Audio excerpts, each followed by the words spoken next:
Biarkan Tuan Wu bicara. Semua orang membicarakan hal-hal baik, berbagai mekanisme penghargaan, dan berbagai kebijakan preferensial. Mengapa hanya ada denda untuk Tuan Feng? Wu Zigang melihat semua orang tampak tidak senang, dan ia pun geram, tetapi tak berani menyela. Ia terus bergumam dalam hati, Bos Feng, jangan bicara soal denda. Kau membuat semua orang takut.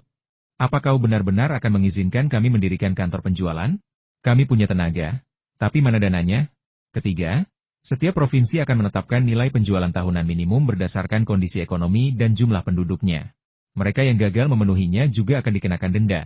Wajah agen orang ini semakin jelek. Apakah itu berarti Tuan Feng tidak akan mengatakan apapun selain denda? Kenapa? Apakah kalian semua merasa denda itu agak sulit diterima? Feng Yu bertanya sambil tersenyum. Semua agen mengangguk. Siapa yang bisa menerima begitu banyak klausul penalti?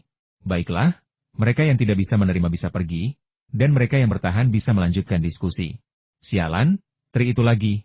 Semua pedagang tercengang, tapi memang, trik itu benar-benar berhasil. Kini, orang-orang di provinsi masing-masing bertanya di mana mereka bisa membeli sepeda motor Songji yang sebagus itu.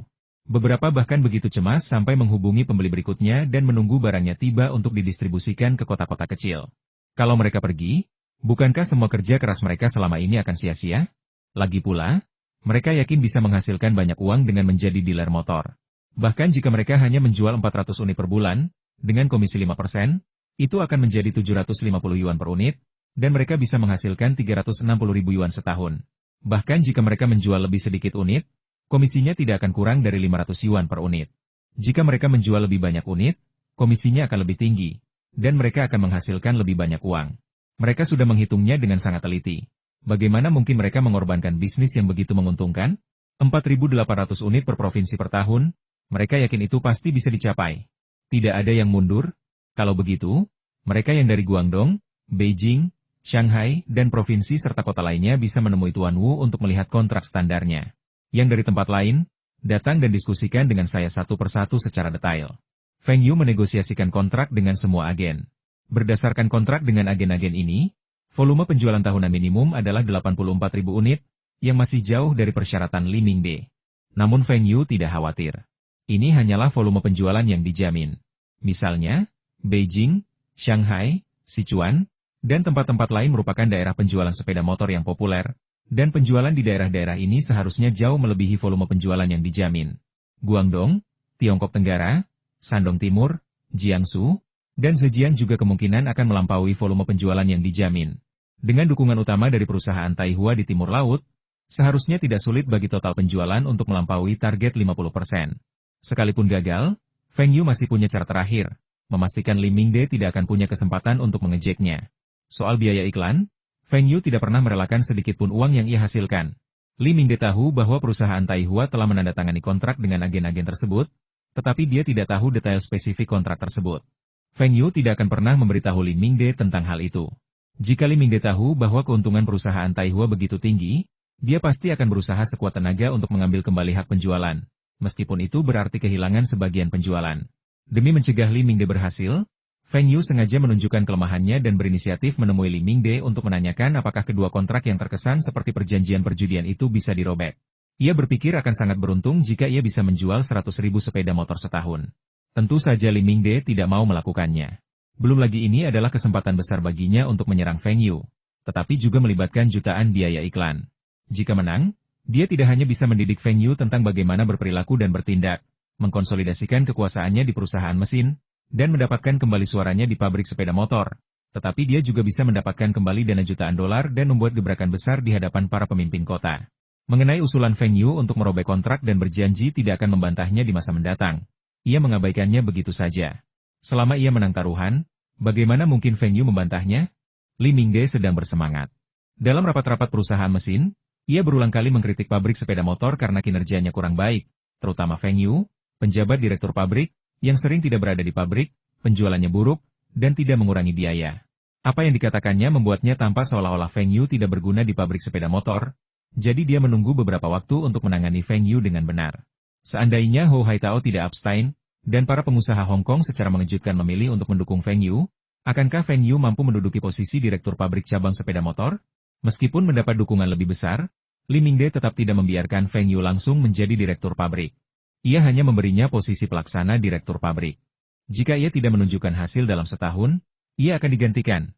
Sekalipun hasilnya tercapai dan Feng Yu mengamankan posisinya sebagai direktur pabrik sepeda motor, Li Mingde tidak akan gentar. Terus terang saja, pabrik sepeda motor itu hanyalah cabang dari perusahaan mesin dan masih berada di bawah manajemen perusahaan mesin. Dia adalah presiden perusahaan, Feng Yu adalah kaisar, dan dia adalah kaisar emeritus. Satu-satunya hal yang membuatnya sedikit jijik adalah hak veto Feng Yu. Meskipun tim pimpinan pabrik sepeda motor ditunjuk oleh Li Mingde, hak veto Feng Yu terlalu mengganggu dalam pengambilan keputusan akhir, dan ia menolak beberapa usulan yang diajukannya. Namun, ia yakin Feng Yu tidak akan butuh waktu lama untuk melepaskan posisi ini. Jika penjualan masih belum menunjukkan hasil hingga pertengahan tahun ini, ia akan berbicara baik-baik dengan Hou Haitao. Bahkan jika ia harus menyerahkan posisi direktur pabrik kepada Hou Haitao, Feng Yu harus dipecat. Mustahil. Grup industri pesawat terbang Harbin lebih besar daripada perusahaan mesin. Hou Haitao lebih tinggi pangkatnya dan lebih berpengalaman daripada dia, dan dia juga berlatar belakang militer. Terakhir kali grup industri pesawat terbang Harbin abstain, dia bahkan tidak berani marah. Jika pemerintah kota tidak turun tangan, bagaimana mungkin Harbin Aircraft Industry Group bisa mendapatkan 14% saham perusahaan mesin tersebut? Dan apa saja teknologi yang telah dikembangkan Harbin Aircraft Industry Group? Teknologi penghemat bahan bakar mesin, teknologi pencegahan keausan ban, dan teknologi baterai berkinerja tinggi yang dibeli dengan harga murah dari pabrik motor teknik-teknik yang bahkan tidak dibutuhkan oleh para produsen sepeda motor ini. Lagi pula, teknologi yang digunakan Harbin Aircraft Industry Group adalah untuk membuat kendaraan roda 4. Bagaimana mungkin teknologinya sama dengan kendaraan roda 2 mereka? Jika Harbin Aircraft Industry Group tidak menggelontorkan dana besar dan membuat pemerintah kota terkesan, para pemimpin kota tidak akan setuju.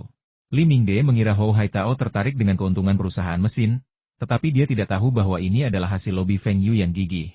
Feng Yu berjanji kepada Hou Haitao bahwa jika profitabilitas perusahaan mesin tidak memenuhi harapan Harbin Aircraft Industry Group, atau jika Harbin Aircraft Industry Group sangat membutuhkan dana, Feng Yu akan menjamin untuk membeli saham perusahaan mesin yang dimiliki Harbin Aircraft Industry Group dengan harga premium.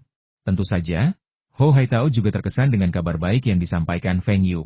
Kabar baik datang dari pihak lain, yaitu tungku listrik berdaya ultra tinggi yang ingin dipesan oleh Harbin Aircraft Industry Group. Pihak lain setuju untuk menjualnya dan kini sedang menegosiasikan harganya. Tungku tersebut pasti akan sampai di Harbin Aircraft Industry Group paling cepat bulan Maret dan paling lambat bulan Juni. Kapan Harbin Aircraft Industry Group sangat membutuhkan uang? Tentu saja, saat mereka perlu membeli tungku listrik berdaya ultra tinggi. Tungku-tungku ini tidak murah. Tungku bekas dari akhir 1970-an dijual dengan harga lebih dari 10 juta rubel. Terlebih lagi, tungku yang dihubungi Feng Yu berasal dari tahun 1985, dengan teknologi yang lebih canggih. Nilai pasarnya lebih dari 40 juta rubel. Bahkan dalam kondisi bekas sekalipun, harganya setidaknya 20 juta rubel. Terlebih lagi, Eropa dan Amerika Serikat telah memberlakukan blokade teknologi terhadap Tiongkok, jadi meskipun Anda membayar, Anda mungkin tidak dapat membelinya. Padahal, dengan dukungan yang diberikan Tiongkok kepada Harbin Aircraft Industry Group, seharusnya mereka sudah membelinya sejak lama. Ketika tungku listrik berdaya sangat tinggi dikirim kembali, Hou Haitao menggunakan saham perusahaan mesin untuk mengganti sebagian kerugian, dan sisanya cukup setelah ia mengumpulkan uang dari pabrik. Feng Yu awalnya ingin membujuk Hou Haitao untuk menggunakan saham humidifier-nya untuk melunasi utangnya, tetapi Li Mingde menolak mentah-mentah. Keuntungan dari humidifier jauh lebih besar daripada dividen dari saham perusahaan mesin, belum lagi jumlah yang ditawarkan Feng Yu terlalu rendah. Cuma uang tunai, kan? Grup industri pesawat Harbin kita pasti bisa menyediakannya sekarang. Kalaupun tidak bisa, kita masih bisa mengajukan pendanaan dari pihak yang lebih tinggi. Ini termasuk membeli tungku listrik berdaya sangat tinggi. Dia tidak perlu menjelaskan betapa pentingnya itu. Pihak yang lebih tinggi pasti akan mengalokasikan dana. Meskipun mengatakan hal ini, Hou Haitao khawatir atasannya akan mencegatnya dan mengambil tungku listrik tersebut, sehingga ia tidak pernah menyebutkan pendanaan tersebut kepada atasannya. Grup industri pesawat terbang Harbin mengumpulkan semua dananya sendiri. Saat tungku listrik dikirim kembali, saham perusahaan mesin seharusnya sudah sedikit meningkat, yang lebih hemat biaya daripada menyimpannya di rekening grup industri pesawat terbang Harbin atau di bank. Bahkan, tidak perlu khawatir dana di rekening akan dialihkan oleh departemen terkait. Hou Haitao mati-matian berusaha menjaga uangnya tetap dekat dengannya.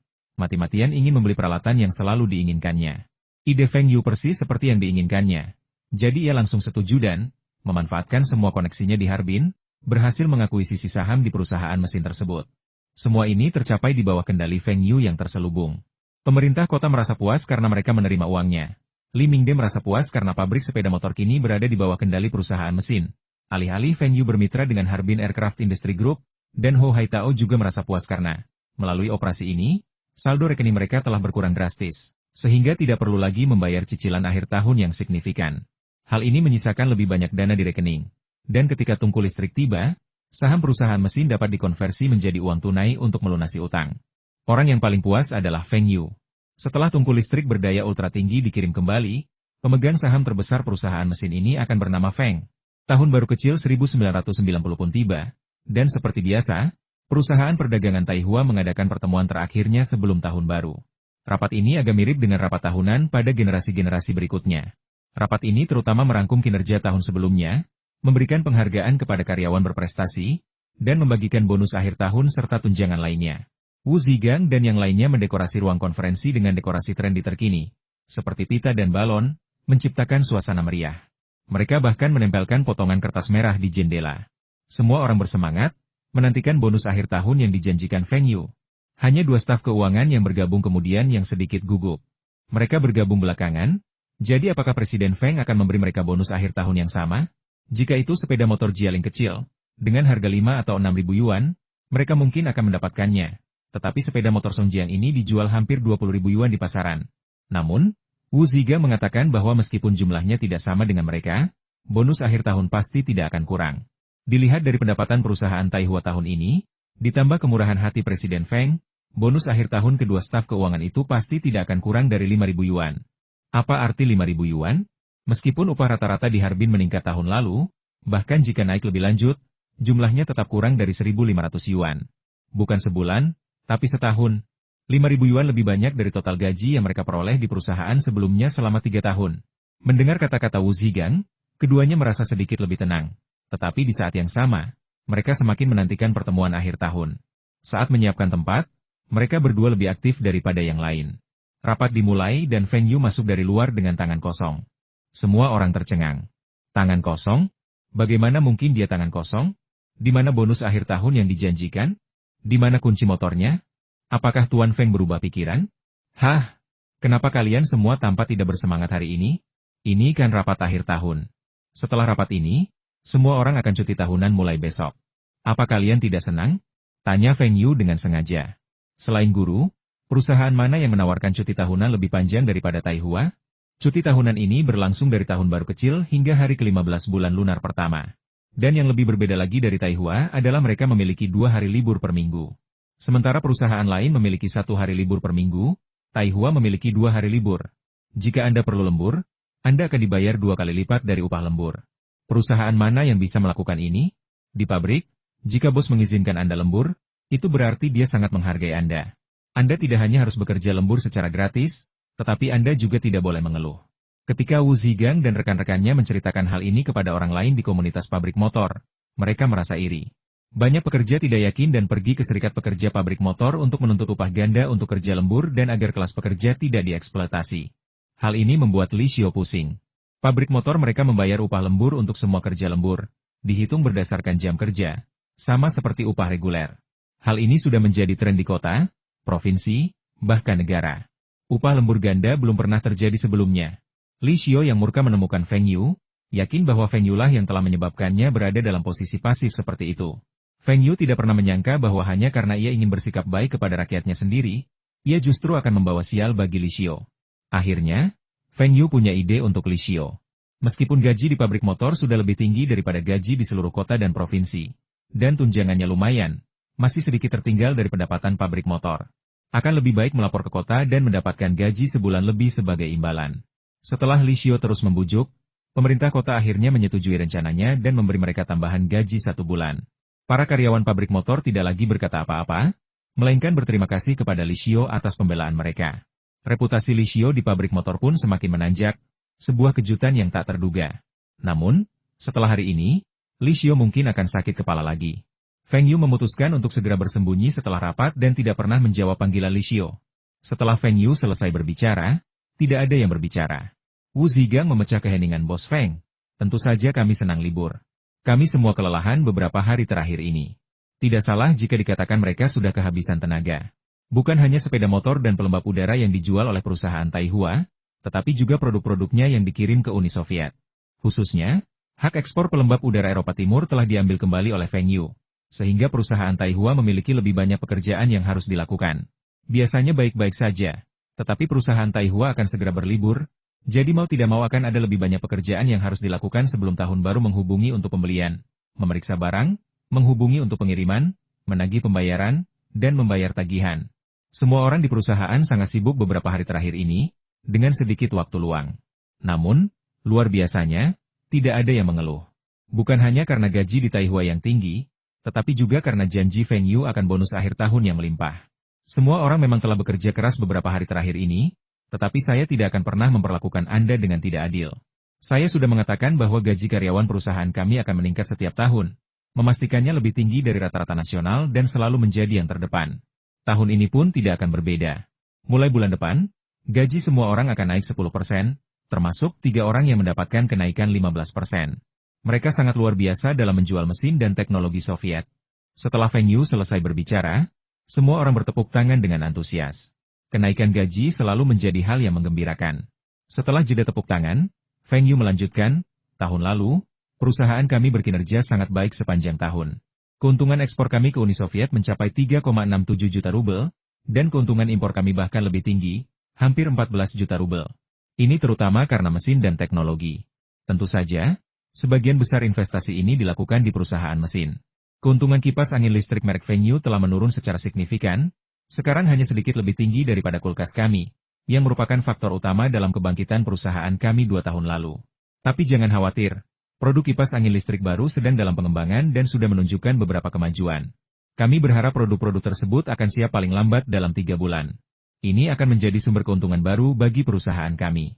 Pelembab udara juga menghasilkan keuntungan hampir 10 juta dolar AS dari penjualan domestik dan ekspor, dan akan menjadi sumber keuntungan yang stabil bagi perusahaan di masa mendatang. Kita harus mulai mengembangkan kota dan kabupaten lapis kedua dan ketiga. Ringkasan Feng Yu disambut tepuk tangan meriah. Mereka baru menyadari betapa banyak uang yang dihasilkan perusahaan tahun lalu. Tentu saja, mereka semua harus mengakui bahwa semua ini berkat Tuan Feng yang luar biasa. Tanpa visinya yang jauh ke depan, kreativitasnya yang luar biasa, dan hubungan dekatnya dengan para pebisnis dari Uni Soviet dan Hong Kong, perusahaan tidak akan pernah mencapai kesuksesan seperti itu. Setelah membahas ringkasan tahun ini dan rencana kerja tahun depan, apakah ada hal lain yang ingin kau sampaikan kepadaku? Tanya Feng Yu sambil tersenyum. Wu Zigang dan yang lainnya tercengang. Apa? Itulah akhir ceritanya. Bukankah bonus akhir tahun seharusnya dibagikan? Mungkinkah Tuan Feng berubah pikiran karena sepeda motor itu terlalu mahal? Hahaha. Oke, cukup bercandanya. Semua orang bekerja keras tahun lalu. Aku berjanji pada semua orang bahwa kinerja perusahaan bagus, jadi bonus akhir tahun ini akan berupa sepeda motor untuk semua orang. Aku yakin semua orang sudah menunggu dengan cemas. Sepeda motornya ada di gudang perusahaan kami, satu untuk setiap orang. Tuan Feng, apakah kita juga punya? Tentu saja, meskipun kalian berdua bergabung di tengah jalan, kalian tetap anggota perusahaan, jadi kalian berdua juga mendapatkannya. Tunjangan rutin seperti minyak kedelai, beras, tepung, DLL, tentu saja juga ada, dan semuanya ada di gudang. Kalian semua bisa berangkat sekarang untuk mengambil tunjangan akhir tahun kalian. Feng Yu melambaikan tangannya dengan penuh semangat. Hidup Presiden Feng! Semua orang bersorak, keluar dari ruang rapat dengan tertib, lalu mulai berlari. Meskipun suhu di luar lebih dari 20 derajat di bawah nol, mereka tak sabar untuk naik motor. Kemana harus berkendara? Tentu saja, rumah keluarga di pabrik motor, biar teman-temanmu terus iri. Feng Yu secara pribadi bernegosiasi dengan Li Mingde dan menjual 20 sepeda motor dari perusahaan mesin dengan harga grosir bersahabat sebesar 10.000 yuan per sepeda motor, di mana perusahaan Taihua menyimpan 12 unit. Feng Yu Logistics memesan 3 sepeda motor. Li Shiqiang menghadiahkan masing-masing 1 sepeda motor kepada manajer perusahaan logistik, Kapten Armada, dan toko waralaba terbaik. Hal ini juga memotivasi karyawan Feng Yu Logistics, terutama toko waralaba, yang melipat gandakan upaya mereka untuk mendapatkan pesanan Feng Yu Logistics dengan harapan menerima hadiah besar dari Li Shiqiang tahun depan. Feng Yu juga menghadiahi penjual pelembab Feng Yu terbaik, pria gemuk dari Guangdong, dengan sebuah sepeda motor. Meskipun hadiah ini tidak besar bagi pria gemuk yang sudah punya mobil, hadiah ini cukup membuat penjual lain iri. Meskipun mereka tidak mengendarai sepeda motor, mereka tetap bisa menjualnya. 3 sepeda motor dikembalikan ke peternakan. 1 diberikan kepada wakil direktur pabrik pengolahan gandum Taihua, 1 kepada direktur peternakan babi Tianpeng, dan 1 lagi kepada Feng Xingtai sendiri. Ia mengatakan bahwa di musim panas, mengendarai sepeda motor lebih menyenangkan daripada mengendarai mobil. Sepeda motor juga praktis untuk memancing di tepi sungai dan menghemat bahan bakar. Feng Yu menghadiahkan Kirilenko sepeda motor terakhir beserta kirimannya setahun yang lalu. Orang Soviet senang memberi hadiah, dan tentu saja, mereka lebih senang menerimanya. Terlebih lagi, Feng Yu mengetahui bahwa Kirilenko sudah senang mengendarai sepeda motor, jadi ini merupakan perubahan yang disambut baik. Bahkan, Feng Yu berharap sepeda motor ini akan disukai oleh Soviet setelah debutnya di Uni Soviet. Akan sangat bagus jika sepeda motor yang diproduksi dengan teknologi dan jalur produksi Soviet ini dapat sedikit ditingkatkan dan kemudian dijual kembali ke Uni Soviet. Kirilenko mungkin tidak tertarik dengan inisiatif Tiongkok untuk mengimpor sepeda motor. Dilihat dari karakternya yang angkuh, ia sama sekali tidak menyukai Tiongkok dalam hal manufaktur industri. Tapi kalau itu hadiah, Kirilenko pasti akan mengendarainya sendiri untuk merasakannya. Kalau motor itu populer di kalangan generasi kedua, Kakak Ji pasti akan memesannya. Soal harga, Feng Yu pasti tidak akan sopan. 3 hari kemudian, Feng Yu menerima telepon dari saudara Ji. Ia sangat senang karena Feng Yu telah memberinya sepeda motor Songjiang generasi 1. Ia mengira Feng Yu berterima kasih kepadanya karena telah menyediakan lini produksi sepeda motor dan teknologi canggih untuk Tiongkok. Yang tidak diduga Kirilenko adalah tampilan sepeda motor itu ternyata sangat berbeda dari yang dibayangkannya. Menurutnya, sepeda motor yang dirancang seperti ini terlihat sangat aneh. Roda depan dan belakang motor ini begitu ringkas, kok bisa terasa pendek? Tapi begitu dinaiki, ternyata panjang sekali. Motor ini tidak hanya bisa dikendarai 1 orang, tapi juga bisa muat 2 orang di belakang. Dan Anda bahkan bisa mengikatkan barang bawaan, seperti yang tertera di buku manual. Terlebih lagi, motor ini lebih senyap daripada motor lain di Uni Soviet, dan peredam kejutnya sama baiknya dengan motor-motor Soviet mereka. Dengan ukuran tubuhnya, ia harus membungkuk saat mengendarai motor ini. Tetapi hal ini tidak membuatnya merasa tidak nyaman. Malah, justru membuat perjalanannya lebih menyenangkan. Yang paling mengejutkannya adalah sepeda motor itu memiliki spatbor yang terbuat dari karet ban di bagian belakang. Sesuatu yang belum pernah dilihatnya pada sepeda motor Soviet miliknya. Dengan cara ini, saat dia mengendarai sepeda motornya, ban tidak akan melemparkan lumpur ke belakang atau ke atas, yang merupakan hal yang sangat bijaksana. Feng, aku suka hadiahmu. Jangan khawatir, negosiasi untuk tungku listrik berdaya ultra tinggi berjalan lancar. Kita pasti bisa menyelesaikan negosiasi dan mengirimkannya ke Harbin dalam 2 bulan. Sekarang, yang kita butuhkan hanyalah harganya. Aku jamin kamu tidak akan rugi. Tentu saja aku percaya padamu. Kita berteman baik. Kakak Ji, tolong awasi peralatan lainnya untukku. Aku tertarik dengan teknologi terkait dan sejenisnya. Ini akan menjadi situasi yang saling menguntungkan bagi kita. Feng Yu tersenyum simpul. Semuanya berjalan sangat lancar. Hahaha, tentu saja, ini situasi yang saling menguntungkan bagi kita. Tapi bagaimana kau tahu Tuan Valius pasti akan setuju menjual tungku listrik itu? Kau bilang itu karena dia orang Lituania. Apa maksudnya? Kirilenko tidak mengerti mengapa Feng Yu memerintahkannya untuk bernegosiasi dengan Valius. Menurutnya, pabrik tempat Valius bekerja seharusnya yang paling sulit dinegosiasikan, tetapi ternyata sangat mudah untuk berhasil. Kakak Ji, bisakah kau menjamin pembicaraan kita tidak akan disadap? Nada bicara Feng Yu tiba-tiba menjadi sangat serius. Kirilenko terdiam sejenak, lalu melanjutkan, Feng, jangan khawatir. Tidak ada orang di sekitarku. Aku menggunakan ponsel terenkripsi militer, jadi tidak ada yang bisa menguping pembicaraan kita. Apa kau punya rahasia yang bisa kau bagikan padaku? Apakah ini proyek yang menguntungkan? Feng Yu menggelengkan kepalanya pelan. Berpikir, Kakak Ji, ayahmu kan seorang jenderal. Dia bukan anak jenderal, tapi kau tidak bisa hanya fokus mencari uang, kan? Kalau Kakak Ji tidak seperti itu, mereka berdua mungkin tidak akan sedekat ini. Kak Ji, kamu boleh bilang ke ayahmu apa yang akan kukatakan selanjutnya, tapi jangan bilang ke siapapun. Sehebat apapun sahabatmu, atau bahkan gadis yang paling kamu cintai. Kirilenko merasa ada yang tidak beres. Dari nada bicara Feng Yu, sepertinya masalahnya sangat serius. Apa sebenarnya yang ingin dia katakan? Feng, apa yang ingin kamu katakan? Kakak Ji, aku harap apa yang kukatakan padamu tidak akan memengaruhi persahabatan kita. Tentu saja, persahabatan kita seperti gletser Arktik dan tidak akan pernah berubah, kata Kirilenko dengan berlebihan. Feng Yu berpikir, metafora ini sungguh buruk. Dalam 12 tahun, orang-orang akan mendapati bahwa gletser di Antartika dan Arktik mencair dengan kecepatan yang sangat cepat. Bagaimana mungkin gletser itu tidak pernah rusak? Baiklah, Saudara Ji, aku ingin menyampaikan kabar penting. Kamu mungkin belum bisa menerima kabar ini untuk saat ini, tapi tolong dengarkan aku dan jangan menyela, kata Feng Yu dengan sungguh-sungguh. Tentu saja tidak masalah, silakan. Saudara Ji, berita yang ingin saya sampaikan adalah bahwa Lituania mungkin memisahkan diri dari Uni Soviet. Apa katamu? Bagaimana mungkin Lituania bisa memisahkan diri dari Uni Soviet? Apa kau bercanda? Feng Yu, kamu bilang kamu tidak akan memotong pembicaraanku, Tetapi kamu memotong pembicaraanku setelah aku mengatakan satu kalimat saja. Saudara Ji, tolong dengarkan saya. Anda bisa menyelidiki di Uni Soviet untuk melihat apakah beberapa pemimpin pabrik dari wilayah Lituania mencoba menjual aset pabrik mereka? Apakah para pemimpin militer atau pemerintah dari wilayah Lituania mencoba segala cara untuk mengangkut pasokan dan dana, bahkan senjata dan amunisi, ke Lituania? Dan, dari mana kau tahu semua ini?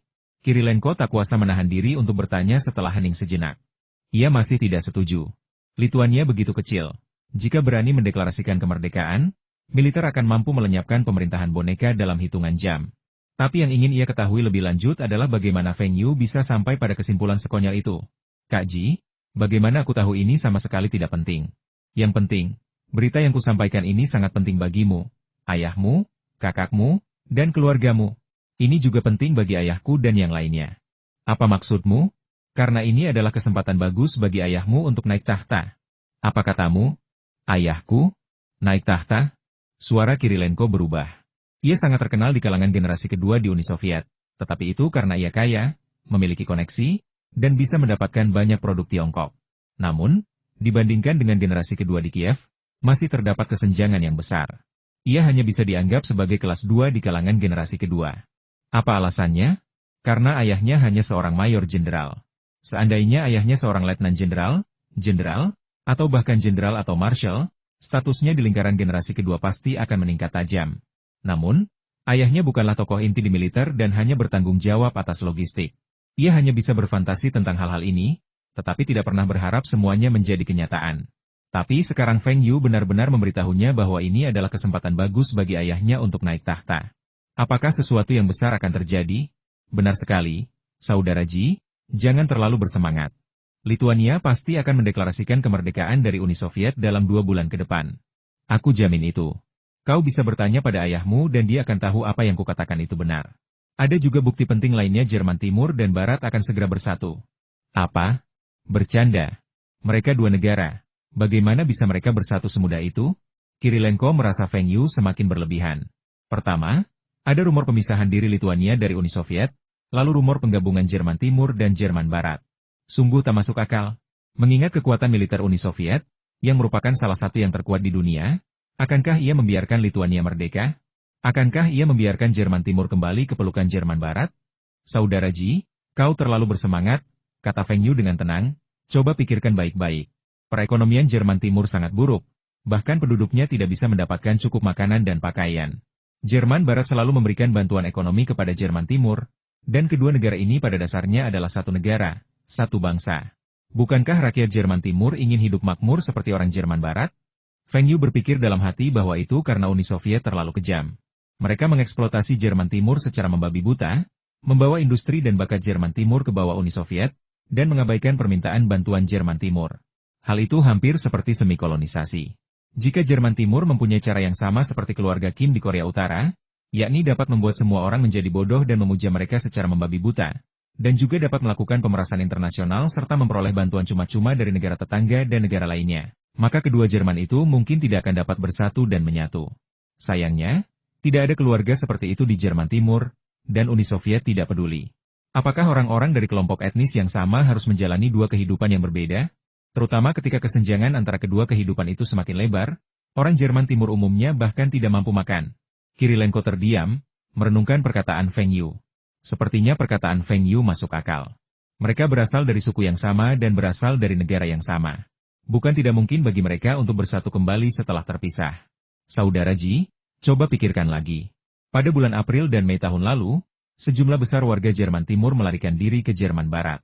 Pada bulan September dan Oktober tahun lalu, demonstrasi terjadi di banyak kota di Jerman Timur, dan presiden mereka mengundurkan diri. Dan bukankah tembok Berlin dibuka tahun lalu? Menurut pendapat saya, dalam beberapa bulan, tembok Berlin akan dihancurkan, dan kedua Jerman akan segera bersatu. Lanjut Feng Yu. Kirilenko terdiam saat itu. Ia tahu apa yang Feng Yu bicarakan. Beberapa ilmuwan Jerman Amerika di Uni Soviet ingin kembali ke Jerman Timur. Ia mengejek mereka sebagai orang bodoh, mengatakan bahwa ekonomi Jerman Timur jauh lebih buruk daripada Uni Soviet, dan bahwa mereka adalah orang bodoh yang akan kembali. Tetapi bagaimana jika mereka kembali untuk bergabung dengan Jerman Barat, atau untuk bergabung dengan Jerman yang bersatu kembali? Meskipun Kirilenko tidak terlibat dalam politik, ia tinggal di keluarga seperti itu dan memiliki pemahaman tentang hal-hal tersebut. Pembukaan tembok Berlin memang merupakan sebuah sinyal penyatuan kembali Jerman Timur dan Barat. Namun, apa hubungan reunifikasi Jerman Timur dan Barat dengan keluarganya? Ayahnya bekerja di Moskow, yang jauh dari Jerman Timur. Bagaimana ayahnya bisa berkuasa setelah reunifikasi Jerman Timur dan Barat? Feng, aku sudah mendengar semua yang kau katakan. Sekalipun kau benar dan kedua Jerman akan bersatu kembali, apa hubungannya itu dengan keluargaku, atau dengan ayahku?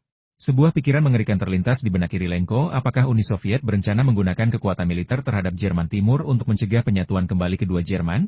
Apakah niat Feng Yu adalah mengirim ayahnya ke medan perang untuk mendapatkan jasa militer dan naik ke posisi yang lebih tinggi? Ini gila. Dia bahkan berpikir Uni Soviet telah menyerah pada Jerman Timur dengan tidak mencegah dibukanya tembok Berlin. Bagaimana mungkin mereka menggunakan kekuatan militer melawan Jerman Timur? Lagi pula, kalaupun mereka melakukannya, ayahnya, seorang petugas logistik, tidak akan banyak berpengaruh. Tanpa berada di garis depan, bagaimana mungkin dia mendapatkan begitu banyak sumber daya militer dan bagaimana dia bisa dipromosikan? Jika ayahnya mencoba pindah ke garis depan, itu akan terlalu berbahaya. Meskipun ia yakin bahwa penggunaan kekuatan militer Uni Soviet terhadap Jerman Timur pasti akan menghasilkan kemenangan telak, kekuatan militernya tetap ada, dengan penindasan menyeluruh melalui darat, laut, dan udara. Namun, medan perang terus berubah. Jika ayahnya terluka atau bahkan terbunuh, keluarga mereka akan hancur. Kakak tertuanya hanya berpangkat rendah, dan kualifikasinya bahkan lebih rendah lagi. Akankah ia masih mampu mempertahankan statusnya saat ini? Saudara Ji, saya tidak meminta ayahmu untuk ikut campur dalam penyatuan kembali Jerman. Saya membuktikan kepadamu bahwa saya dapat memperkirakan perkiraan waktu penyatuan kembali Jerman, dan dengan demikian, peristiwa-peristiwa besar yang akan terjadi di Uni Soviet. Akan terjadi sesuatu yang besar di Uni Soviet? Maksudmu pemisahan diri Lituania dari Uni Soviet? Itu bukan masalah besar. Negara ini begitu kecil, kita di Uni Soviet bisa merebutnya kembali dalam hitungan menit. Kata Kirilenko dengan nada meremehkan. Lituania hanya memiliki beberapa ratus ribu penduduk, dan bahkan lebih sedikit lagi tentaranya. Uni Soviet dapat dengan mudah memobilisasi pasukan terdekat untuk menghancurkan Lituania. Lagi pula, bisakah kita bergabung dengan Uni Soviet dan meninggalkannya sesuka hati? Mungkin bahkan tidak akan ada perang. Dengan sedikit tekanan dari sekutu Soviet lainnya, Lituania akan dengan senang hati kembali ke Uni Soviet. Feng Yu mendesah. Saudara Ji terlalu arogan. Lupakan saja Uni Soviet tidak bisa menggunakan kekuatan militer melawan sekutunya. Kalaupun bisa, siapa yang akan melakukannya? Perekonomian Soviet sudah berada dalam kondisi seperti itu, dan presiden masih terlibat dalam perebutan kekuasaan dengan militer. Perwakilan militer sudah terpecah menjadi beberapa faksi. Siapa yang mau bertindak? Saudara Ji, apakah Anda merasa ekonomi Soviet Anda sedang merosot? Kirilenko terdiam. Meskipun ia enggan mengakuinya, itulah kenyataannya. Uni Soviet, negara yang luas, kini kalah dari negara kecil Jepang dalam hal pendapatan ekonomi. Apa yang dibuktikan ini? Tanya Kirilenko. Ini membuktikan apa yang akan saya katakan selanjutnya. Kemunduran ekonomi Uni Soviet secara keseluruhan adalah penyebab tindakan presiden Anda. Ia semakin tidak populer, dan banyak pemerintah daerah, negara sekutu, dan perwakilan militer tidak lagi mendukungnya. Terus gimana? Kita bisa ganti presiden kalau sudah waktunya. Saudara Ji, apakah menurutmu rakyatmu bisa menunggu sampai saat itu? Bisakah negara-negara sekutu menunggu sampai saat itu? Bisakah para pemimpin militer menunggu sampai saat itu? Apa maksudmu? Kirilenko tiba-tiba mendapat firasat buruk. Ia merasa kata-kata Feng Yu selanjutnya pasti akan mengejutkan lagi. Saudara Ji, Uni Soviet akan runtuh. Jika Feng Yu berdiri di depan Kirilenko saat ini, Kirilenko pasti akan meninju teman baiknya. Benar saja, siapapun yang berani mengatakan bahwa Uni Soviet mereka yang agung akan hancur, ia akan bergegas dengan marah dan menghajar orang tersebut. Bagaimana status Uni Soviet? Ia adalah kekuatan militer terbesar di dunia, ekonomi terbesar di dunia, kekuatan industri terbesar di dunia, wilayah daratan terluas di dunia, dan segala macam sumber daya berada di garis depan dunia. Kirilenko yakin Uni Soviet hanya menghadapi kesulitan sementara dan akan segera pulih dan bangkit kembali, menghancurkan Amerika Serikat dan mendominasi dunia. Ia bangga menjadi warga negara Soviet dan bangga akan kekuatan Uni Soviet. Tapi apa yang Feng Yu katakan padanya? Uni Soviet akan hancur? Itu hal paling konyol di dunia. Bahkan jika persemakmuran terpecah dan negara-negara Amerika menjadi merdeka, Uni Soviet yang agung tidak akan hancur. Feng, kau tahu apa yang kau katakan? Persahabatan kita akan hancur total gara-gara ucapanmu. Geram Kirilenko dengan marah. Feng Yu bisa memahami perasaan saudara Ji. Jika itu dia, mungkin dia akan sulit menerimanya. Namun faktanya tetaplah fakta. Situasi di Uni Soviet tidak banyak berubah sejak ia berinteraksi dengannya di kehidupan sebelumnya. Meskipun ia telah melakukan banyak perdagangan Tiongkok Soviet dengan saudara Ji, Apa pengaruh volume perdagangan beberapa juta rubel sebulan terhadap ekonomi Soviet yang besar? Fakta bahwa saudara Ji mampu menjual kembali sejumlah besar peralatan dan teknologi Soviet yang murah membuktikan tingkat yang telah dicapai Uni Soviet saat itu. Jika sebuah pabrik mengandalkan penjualan peralatan dan teknologinya sendiri untuk modal agar dapat bertahan hidup, apa masa depannya? Namun, ia tidak bisa berhenti berjualan. Konsumsi domestik atas produk-produknya terbatas, dan pemerintah tidak mengatur ekspor, atau bahkan ekspor tidak dapat menjualnya. Semakin banyak pabrik berproduksi, semakin besar kerugiannya. Tapi kalau tidak ada produksi, apa jadinya dengan upah para pekerja? Mereka punya keluarga yang harus dinafkahi, kan? Seseorang datang ke pabrik dan menawarkan untuk membeli peralatan mereka yang tidak terpakai, tetapi para petinggi mengabaikannya. Demi para pekerja dan diri mereka sendiri, para pemimpin pabrik tentu saja harus menjual peralatan tersebut, bahkan mengorbankan teknologi berharga mereka. Inovasi teknologi pabrik terhenti, produksi terhenti, dan ekonomi negara secara alami merosot lebih cepat. Pembelian sejumlah besar peralatan bekas dan teknologi canggih dari Uni Soviet oleh Feng Yu justru sedikit mempercepat kemerosotan ekonomi Soviet. Tentu saja, Feng Yu tidak akan pernah mengakuinya. Ia selalu memberitahu saudara Ji bahwa ia membantu saudara-saudara Sovietnya, membantu mereka mengatasi masalah pangan dan sandang, dan membantu mereka mengatasi masalah barang-barang usang. Namun, Feng Yu belum mendapatkan hal-hal yang paling diinginkannya dari Uni Soviet. Membantu saudara Ji dan membantu ayah saudara Ji naik ke tampuk kekuasaan sebenarnya merupakan investasi untuk masa depan. Kak Ji, jangan marah. Kamu mungkin berpikir aku melebih-lebihkan atau bahkan memfitnahmu. Tapi tolong dengarkan aku dan aku akan membuktikan bahwa apa yang kukatakan itu benar. Bagaimana kau membuktikannya? Dengan apa kau bisa membuktikannya? Kirilenko terus meraung. Namun, entah mengapa, meskipun ia sangat marah dan ingin menghajar Feng Yu, ia tak terpikir untuk menutup telepon dan menolak mendengarkan ketidakmasukakalan Feng Yu. Kirilenko tidak menyadari bahwa ia perlahan mulai menerima argumen Feng Yu. Mungkin dimulai dengan teori penyatuan Jerman milik Feng Yu. Saudara Ji, izinkan saya memberikan bukti lain untuk memperkuat pendapat saya. Presiden Anda saat ini, Jove, terus-menerus mengusulkan reformasi-reformasi ekonomi, reformasi kelembagaan, reformasi militer, dan bahkan reformasi partai politik. Beberapa waktu lalu, Presiden Jove berkomentar tentang mengizinkan dan mendorong sistem multipartai. Ini bisa menjadi pemicu. Kirilenko terkejut. Omong kosong semacam ini hanya beredar di kalangan pejabat tinggi di Uni Soviet. Jika ayahnya tidak memberitahu di rumah, mungkin ia tidak akan tahu. Bagaimana Feng Yu tahu tentang itu? Feng Yu juga mengatakan bahwa ini adalah sumbu. Sumbu apa? Sumbu yang menyebabkan runtuhnya Uni Soviet? Sungguh konyol. Bahkan jika Presiden Kiaofu berhasil, lalu kenapa? Amerika Serikat masih menganut sistem dua partai. Ada banyak negara dengan sistem multipartai di dunia, dan belum tentu akan terjadi sesuatu yang besar. Lagi pula, tentara masih berada di tangan Partai Komunis, dan mereka juga mengendalikan KGB.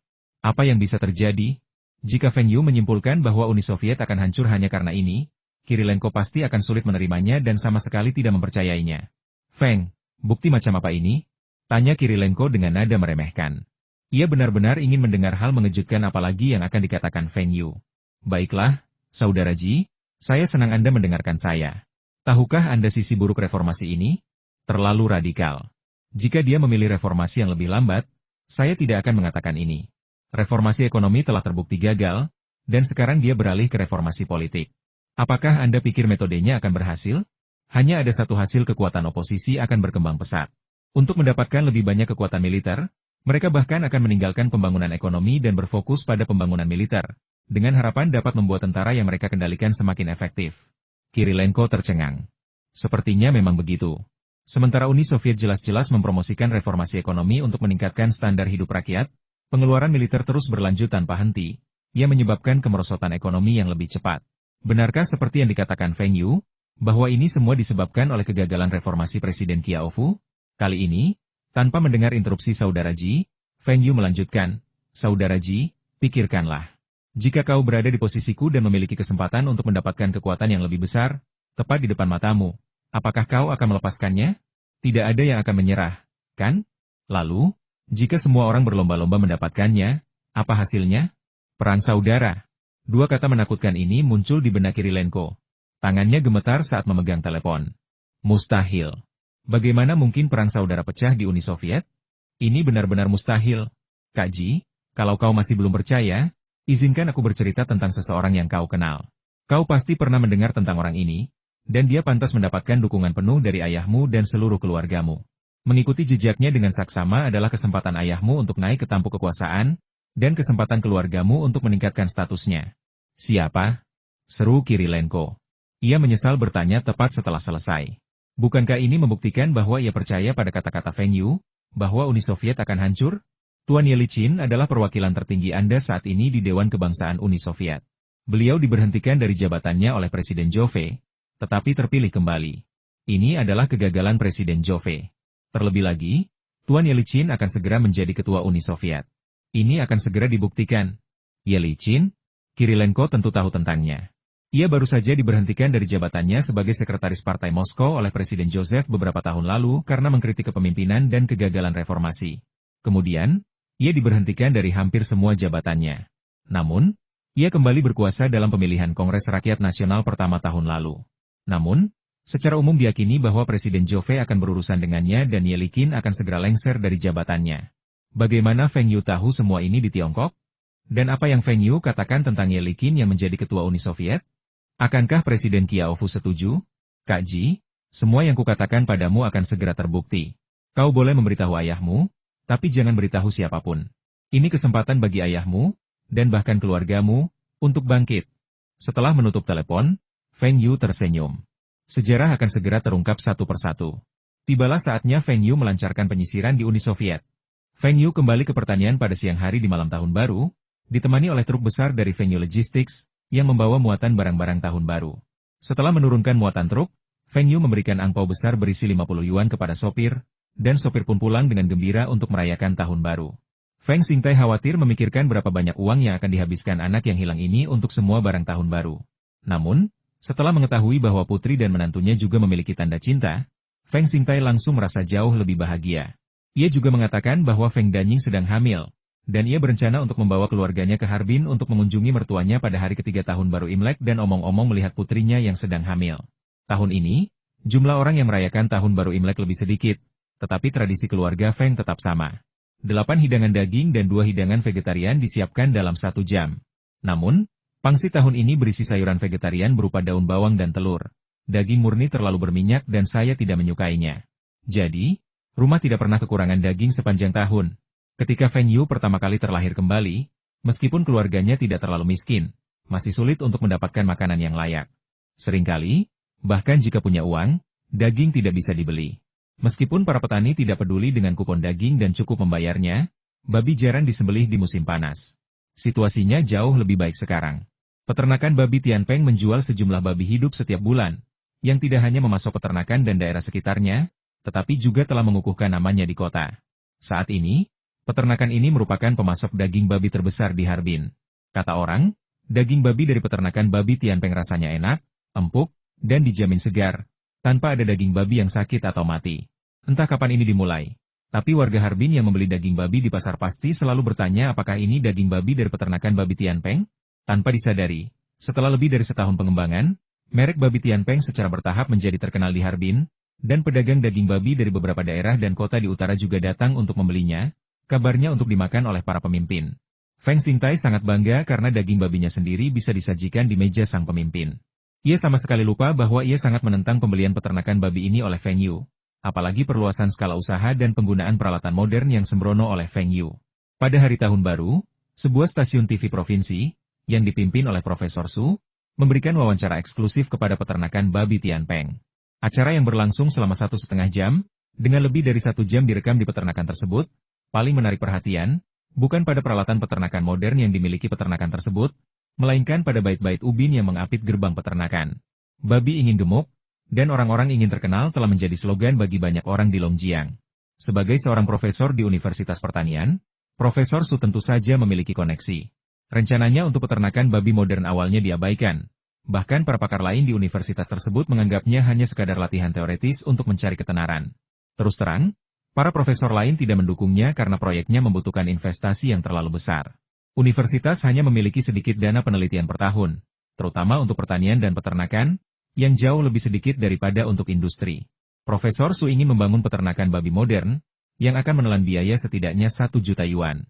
Mereka biasanya mengajukan dana dalam jumlah kecil untuk setiap proyek, dan seringkali mereka bahkan tidak dapat menggunakan 10.000 yuan. Mengapa proyek tunggal Profesor Su harus menghabiskan dana lebih dari 100 proyek lainnya? Dengan dana sebesar itu, apalagi universitas tidak memilikinya. Kalaupun ada, dana itu tidak akan dialokasikan untuk Profesor Su. Bukankah itu keterlaluan bagi para profesor lainnya? Untungnya, Feng Yu berinisiatif menemui Profesor Su, seorang pakar peternakan babi, karena masalah pakan pelet. Ia kemudian mengetahui bahwa Profesor Su juga sedang meneliti topik peternakan babi modern, tetapi penelitiannya ditunda karena masalah pendanaan. Keduanya langsung cocok. Feng Yu berencana membangun peternakan babi seperti itu. Meskipun investasi awalnya tinggi, setelah mereknya mapan dan dipadukan dengan iklan, harga daging babi pasti akan lebih tinggi daripada harga rata-rata. Awalnya, Feng Yu khawatir daging babi itu tidak akan laku. Jadi dia berencana untuk segera mengimpor lini produksi sosis dan menggunakan sisa daging babi untuk membuat sosis ham. Tapi saya tidak menyangka orang-orang sekarang memiliki kemampuan yang begitu kuat untuk mengonsumsi daging babi. Dengan kemampuan peternakan babi Tianpeng yang mampu menyembelih puluhan ribu babi per tahun, penjualan di sekitar Harbin dan ibu kota provinsi Lin hampir sama. Feng Yu tidak perlu bersusah payah mempromosikan produknya. Penjualan di provinsi tersebut pun meningkat seiring dengan meningkatnya penjualan pakan babi. Saat ini, penjualan pakan babi telah melampaui minyak pilihan merek Taihua, dan keuntungannya juga melebihi minyak kedelai, yang membuat Feng Xingtai sangat senang. Awalnya, Feng Xingtai merasa terpukul dengan tumpukan besar pakan babi di gudang. Namun, ia tak pernah menyangka bahwa hanya beberapa bulan kemudian, pakan babi akan menjadi produk unggulan pabrik Taihua. Tanpa iklan televisi pun, produknya bahkan mengalahkan penjualan minyak pilihan Taihua, yang ditampilkan di surat kabar dan televisi. Feng Yu berpikir semua ini normal. Pakan pelet lebih hemat biaya dan pakan daripada hanya memberi makan jagung, gandum, DLL, dan babi tidak tumbuh lebih lambat, bahkan mungkin tumbuh lebih cepat. Lebih lanjut, perusahaan Taihua awalnya menawarkan skema pembelian kredit, di mana mereka akan memberikan pakan terlebih dahulu, lalu menulis surat utang, dan membayar pakan tersebut setelah babi terjual. Mereka yang tidak mampu atau tidak berniat membeli pakan melihat peluang ini dan mulai membeli secara kredit, yang secara efektif memanfaatkan pinjaman tanpa bunga. Berkat model penjualan ini, penjualan pakan babi telah berkembang pesat dan meraih pangsa pasar. Menurut riset Taihua Company, pakan babi merek Taihua saat ini menguasai 80% pangsa pasar pakan pelet di Longjiang, 60% di Provinsi Lin, dan 20% di Provinsi Liaoning. Ada juga pabrik pakan babi milik negara di Provinsi Liao yang usianya lebih tua dari pabrik Taihua. Tetapi sayangnya mereka tidak menerima kredit. Wu Zigang dan timnya dengan yakin menjamin bahwa selama mereka melanjutkan model kredit ini, mereka yakin dapat menggandakan pangsa pasar Provinsi Liao tahun ini dan mempertahankan cengkeraman kuat di pasar Provinsi Heilongjiang dan Lin. Feng Yu bahkan telah menggunakan strategi besar membeli secara kredit. Jika ia masih belum berhasil menguasai pasar di 3 provinsi Timur Laut, ia akan sangat kecewa dengan Wu Zigang dan yang lainnya. Ia tidak menyangka mereka semua akan menjadi jenius penjualan, tetapi mereka juga tidak mungkin bodoh. Seiring dengan terus membaiknya penjualan pakan babi, semakin banyak orang yang beternak babi. Meskipun konsumsi daging babi juga meningkat, daging babi yang diproduksi di peternakan babi Tianpeng pasti akan terdampak. Feng Yu yakin ia bisa terus mendominasi pasar Harbin, tetapi daerah lain akan terdampak oleh permintaan babi lokal. Dengan peternakan babi Tianpeng yang menjadi berita di Longjiang, Feng Yu dapat membayangkan bahwa para pejabat dari seluruh Longjiang akan mati-matian berusaha mewujudkan proyek peternakan babi tersebut. Hal itu tak terelakkan. Banyak pejabat cenderung meniru tren, mengikuti apapun yang menghasilkan uang tanpa mempertimbangkan daya beli pasar. Tapi itu tidak masalah. Merek Tianpeng Peak akan semakin stabil. Sekalipun penjualannya terhambat, proyek sosis ham bisa diluncurkan nanti. Saat ini, sosis ham masih langka. Kita bahkan bisa menciptakan merek penjualan daging babi bernama Tianpeng Fresh Meat. Selama kita bisa menguasai pasar di 3 provinsi Timur Laut, kita akan bisa menghasilkan keuntungan berkelanjutan di masa depan. Bukan tidak mungkin perusahaan ini bisa terdaftar di bursa saham di masa depan. Tahun ini, Lau Feng menghasilkan banyak uang. Pukul 6 pagi di hari pertama tahun baru Imlek, Feng Yu diseret keluar dari tempat tidur oleh ibunya, meskipun ia baru saja tidur di pagi buta. Menurut adat setempat, semakin pagi seseorang pergi memberi ucapan selamat tahun baru, semakin baik pula. Feng Xingtai saat itu adalah bos terkaya di pertanian tersebut. Jadi orang-orang dari pabrik Taihua dan pertanian Tianpeng pasti akan datang lebih awal untuk memberi penghormatan. Jika mereka melihat Feng Yu masih belum bangun, sungguh memalukan. Feng Yu menjejalkan beberapa pangsit ke dalam mulutnya sebelum pergi mandi. Tepat saat ia selesai membersihkan diri, terdengar ketukan di pintu. Direktur Feng, selamat tahun baru. Kakak ipar, selamat tahun baru. Hai, Xiao Yu, selamat tahun baru. Tamu itu berasal dari pabrik Taihua, dan ia langsung mengucapkan berkat begitu memasuki pintu. Feng Yu juga membungkuk, mengucapkan selamat tahun baru, dan bersiap untuk keluar. Kemarilah, Xiao Yu, ambillah ini. Ini uang tahun baru pemberian pamanmu. Pria itu mengeluarkan uang kertas 10 yuan dan memaksakannya pada Feng Yu. Feng Yu. Uang yang ia hasilkan setiap hari tahun lalu lebih banyak daripada yang diperoleh kebanyakan orang dalam setahun. Bonus akhir tahunnya bernilai ratusan ribu yuan, tetapi ia diberi 10 yuan sebagai hadiah tahun baru, dan oleh seseorang yang lebih tua, jadi ia tidak punya pilihan selain menolaknya. Feng Yu memaksakan senyum canggung, mengambil uang keberuntungan itu, dan bahkan mengucapkan terima kasih. Hal ini membuatnya depresi. Kapan ia pernah sampai harus mengucapkan terima kasih untuk 10 yuan? Tepat saat aku hendak keluar dari rumah, ada orang lain datang ke pintu. Ketika dia melihat Feng Yu, pihak lain segera mengeluarkan 10 yuan dari sakunya dan memasukkannya ke tangan Feng Yu tanpa menunggu Feng Yu berbicara. Kemudian, anggota keluarganya terus meminta uang. Dalam waktu sekitar 1 jam, Feng Yu berhasil mengumpulkan ratusan yuan uang tahun baru, dan setiap orang memberinya uang 10 yuan. Akhirnya, setelah merasakan kedamaian dan ketenangan, Feng Yu mengusap wajahnya yang kaku dan menjatuhkan diri di sofa. Memaksakan senyum bukanlah sesuatu yang bisa dilakukan kebanyakan orang. 1 jam terakhir ini membuat Feng Yu merasa lebih lelah daripada 1 jam pelajaran fisika sebelumnya. Ayah, mengapa ada begitu banyak orang di sini yang tidak aku kenal? Mereka semua orang yang pernah bekerja sama dengan pabrik kami. Saya tidak menyangka ada beberapa dari mereka yang datang. Terutama Song Deliang dan Zheng Guangming dari perusahaan kami. Kami bahkan tidak tahu seperti apa mereka. Mereka bergegas ke kantor pusat dari perusahaan pagi-pagi sekali di hari tahun baru. Saya rasa mereka menunggu saya kembali ke perusahaan untuk memberikan ucapan selamat tahun baru agar saya bisa memberi mereka beberapa keuntungan. Feng Xingtai menggelengkan kepalanya. Kedua pengacau itu tanpa malu-malu datang ke pabrik Taihua untuk meminjam minyak kedelai berkali-kali, dan tidak pernah membayar. Feng Yu merasa agak tak berdaya. Menghadapi orang-orang sekeras itu, menunjukkan permusuhan pun tak akan cukup, kecuali ia menggunakan kekerasan. Mengingat kepribadian mereka akan tinggal di rumah Feng seharian, makan dan minum gratis, atau menuntut ganti rugi puluhan ribu yuan. Lagi pula, Feng kaya. Wajah Feng Danying tegas dan tidak senang. Baru saja, orang-orang itu memberi Xiaoyu uang tahun baru, tapi Xiaoyu menolak. Kenapa kamu meminta Xiaoyu untuk menerimanya? Apa kamu tidak ingat tahun lalu kamu memberi anak-anak mereka 50 yuan sebagai uang tahun baru, dan mereka semua menganggapnya terlalu sedikit? Tahun ini, kamu harus memberi mereka masing-masing setidaknya 100 yuan. Mulut Feng Yu ternganga. Ia tak menyangka ini. Tapi tak apa. Itu hanya beberapa ribu yuan, tak seberapa bagi keluarga Feng. Feng Yu mengisyaratkan bahwa ayahnya telah menyumbang lebih dari itu kepada polisi pertanian tahun ini. Dang dang dang, terdengar ketukan lagi di pintu. Feng Yu langsung melompat dari sofa dan berkata dengan lantang, "Ibu dan ayah, aku akan keluar untuk mengucapkan selamat tahun baru. Tolong sisakan sedikit makanan untukku nanti siang." Setelah membuka pintu, Feng Yu cepat-cepat berteriak, "Selamat tahun baru," lalu berjalan keluar dengan cepat sambil menundukkan kepala, tidak memberi kesempatan kepada pihak lain untuk menahannya. Setelah memasuki rumah, pria itu tidak melihat Feng Yu dan bertanya dengan santai. Ketika mengetahui bahwa orang yang baru saja pergi adalah Feng Yu, raut penyesalan muncul di wajahnya. Tanpa anak itu, uang tahun baru pasti tidak akan dibagikan. Dia tidak tahu apakah Feng Xingtai akan memberikan uang tahun baru kepada anak itu ketika dia melihatnya. Ia berjalan keluar, menyeberangi bundaran di tengah pertanian, dan tiba di gedung kader pertanian.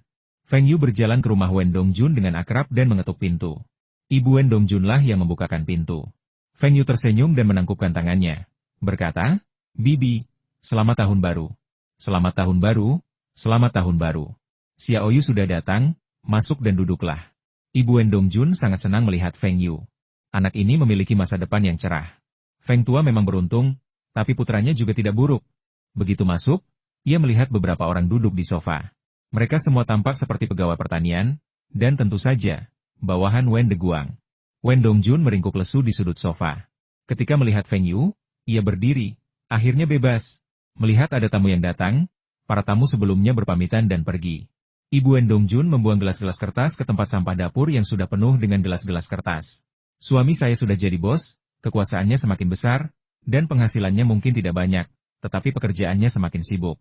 Anda bilang dia tidak menerima hadiah, tetapi ketika menjamu tamu, berapa banyak gelas kertas sekali pakai mahal yang dia gunakan?" Feng Yu menyapa Wen Deguang lalu menyeret Wen Dongjun keluar bersamanya. Seperti Feng Yu, Wen Dongjun juga terjebak di rumah pagi itu. Namun, tidak seperti Feng Yu, Ibu Feng Yu ingin dia pergi tetapi tidak bisa, sementara Ibu Wen Dongjun tidak ingin dia pergi. Mereka yang datang untuk memberi ucapan selamat tahun baru kepada Wen Deguang tidak mendapatkan apa-apa. Tidak bisakah dia memberi putranya sedikit uang keberuntungan? Lagi pula, Wen Dongjun masih SMA, dan ia merasa sangat malu menerima uang tahun baru. Namun, ia harus menuruti perintah ibunya. Jika Feng Yu tidak datang, ia mungkin akan tinggal di rumah selamanya, berpura-pura menjadi maskot yang mengumpulkan uang receh. Tahun baru ini membosankan sekali. Kita tidak boleh menggali lubang es. Aku ingin berburu, tapi senapan berburuku disita sebelum tahun baru. Bagaimana kalau kita bermain dengan teman-teman sekelas kita? Wen Dongjun tampak murung. Akan lebih menarik daripada pergi ke sekolah.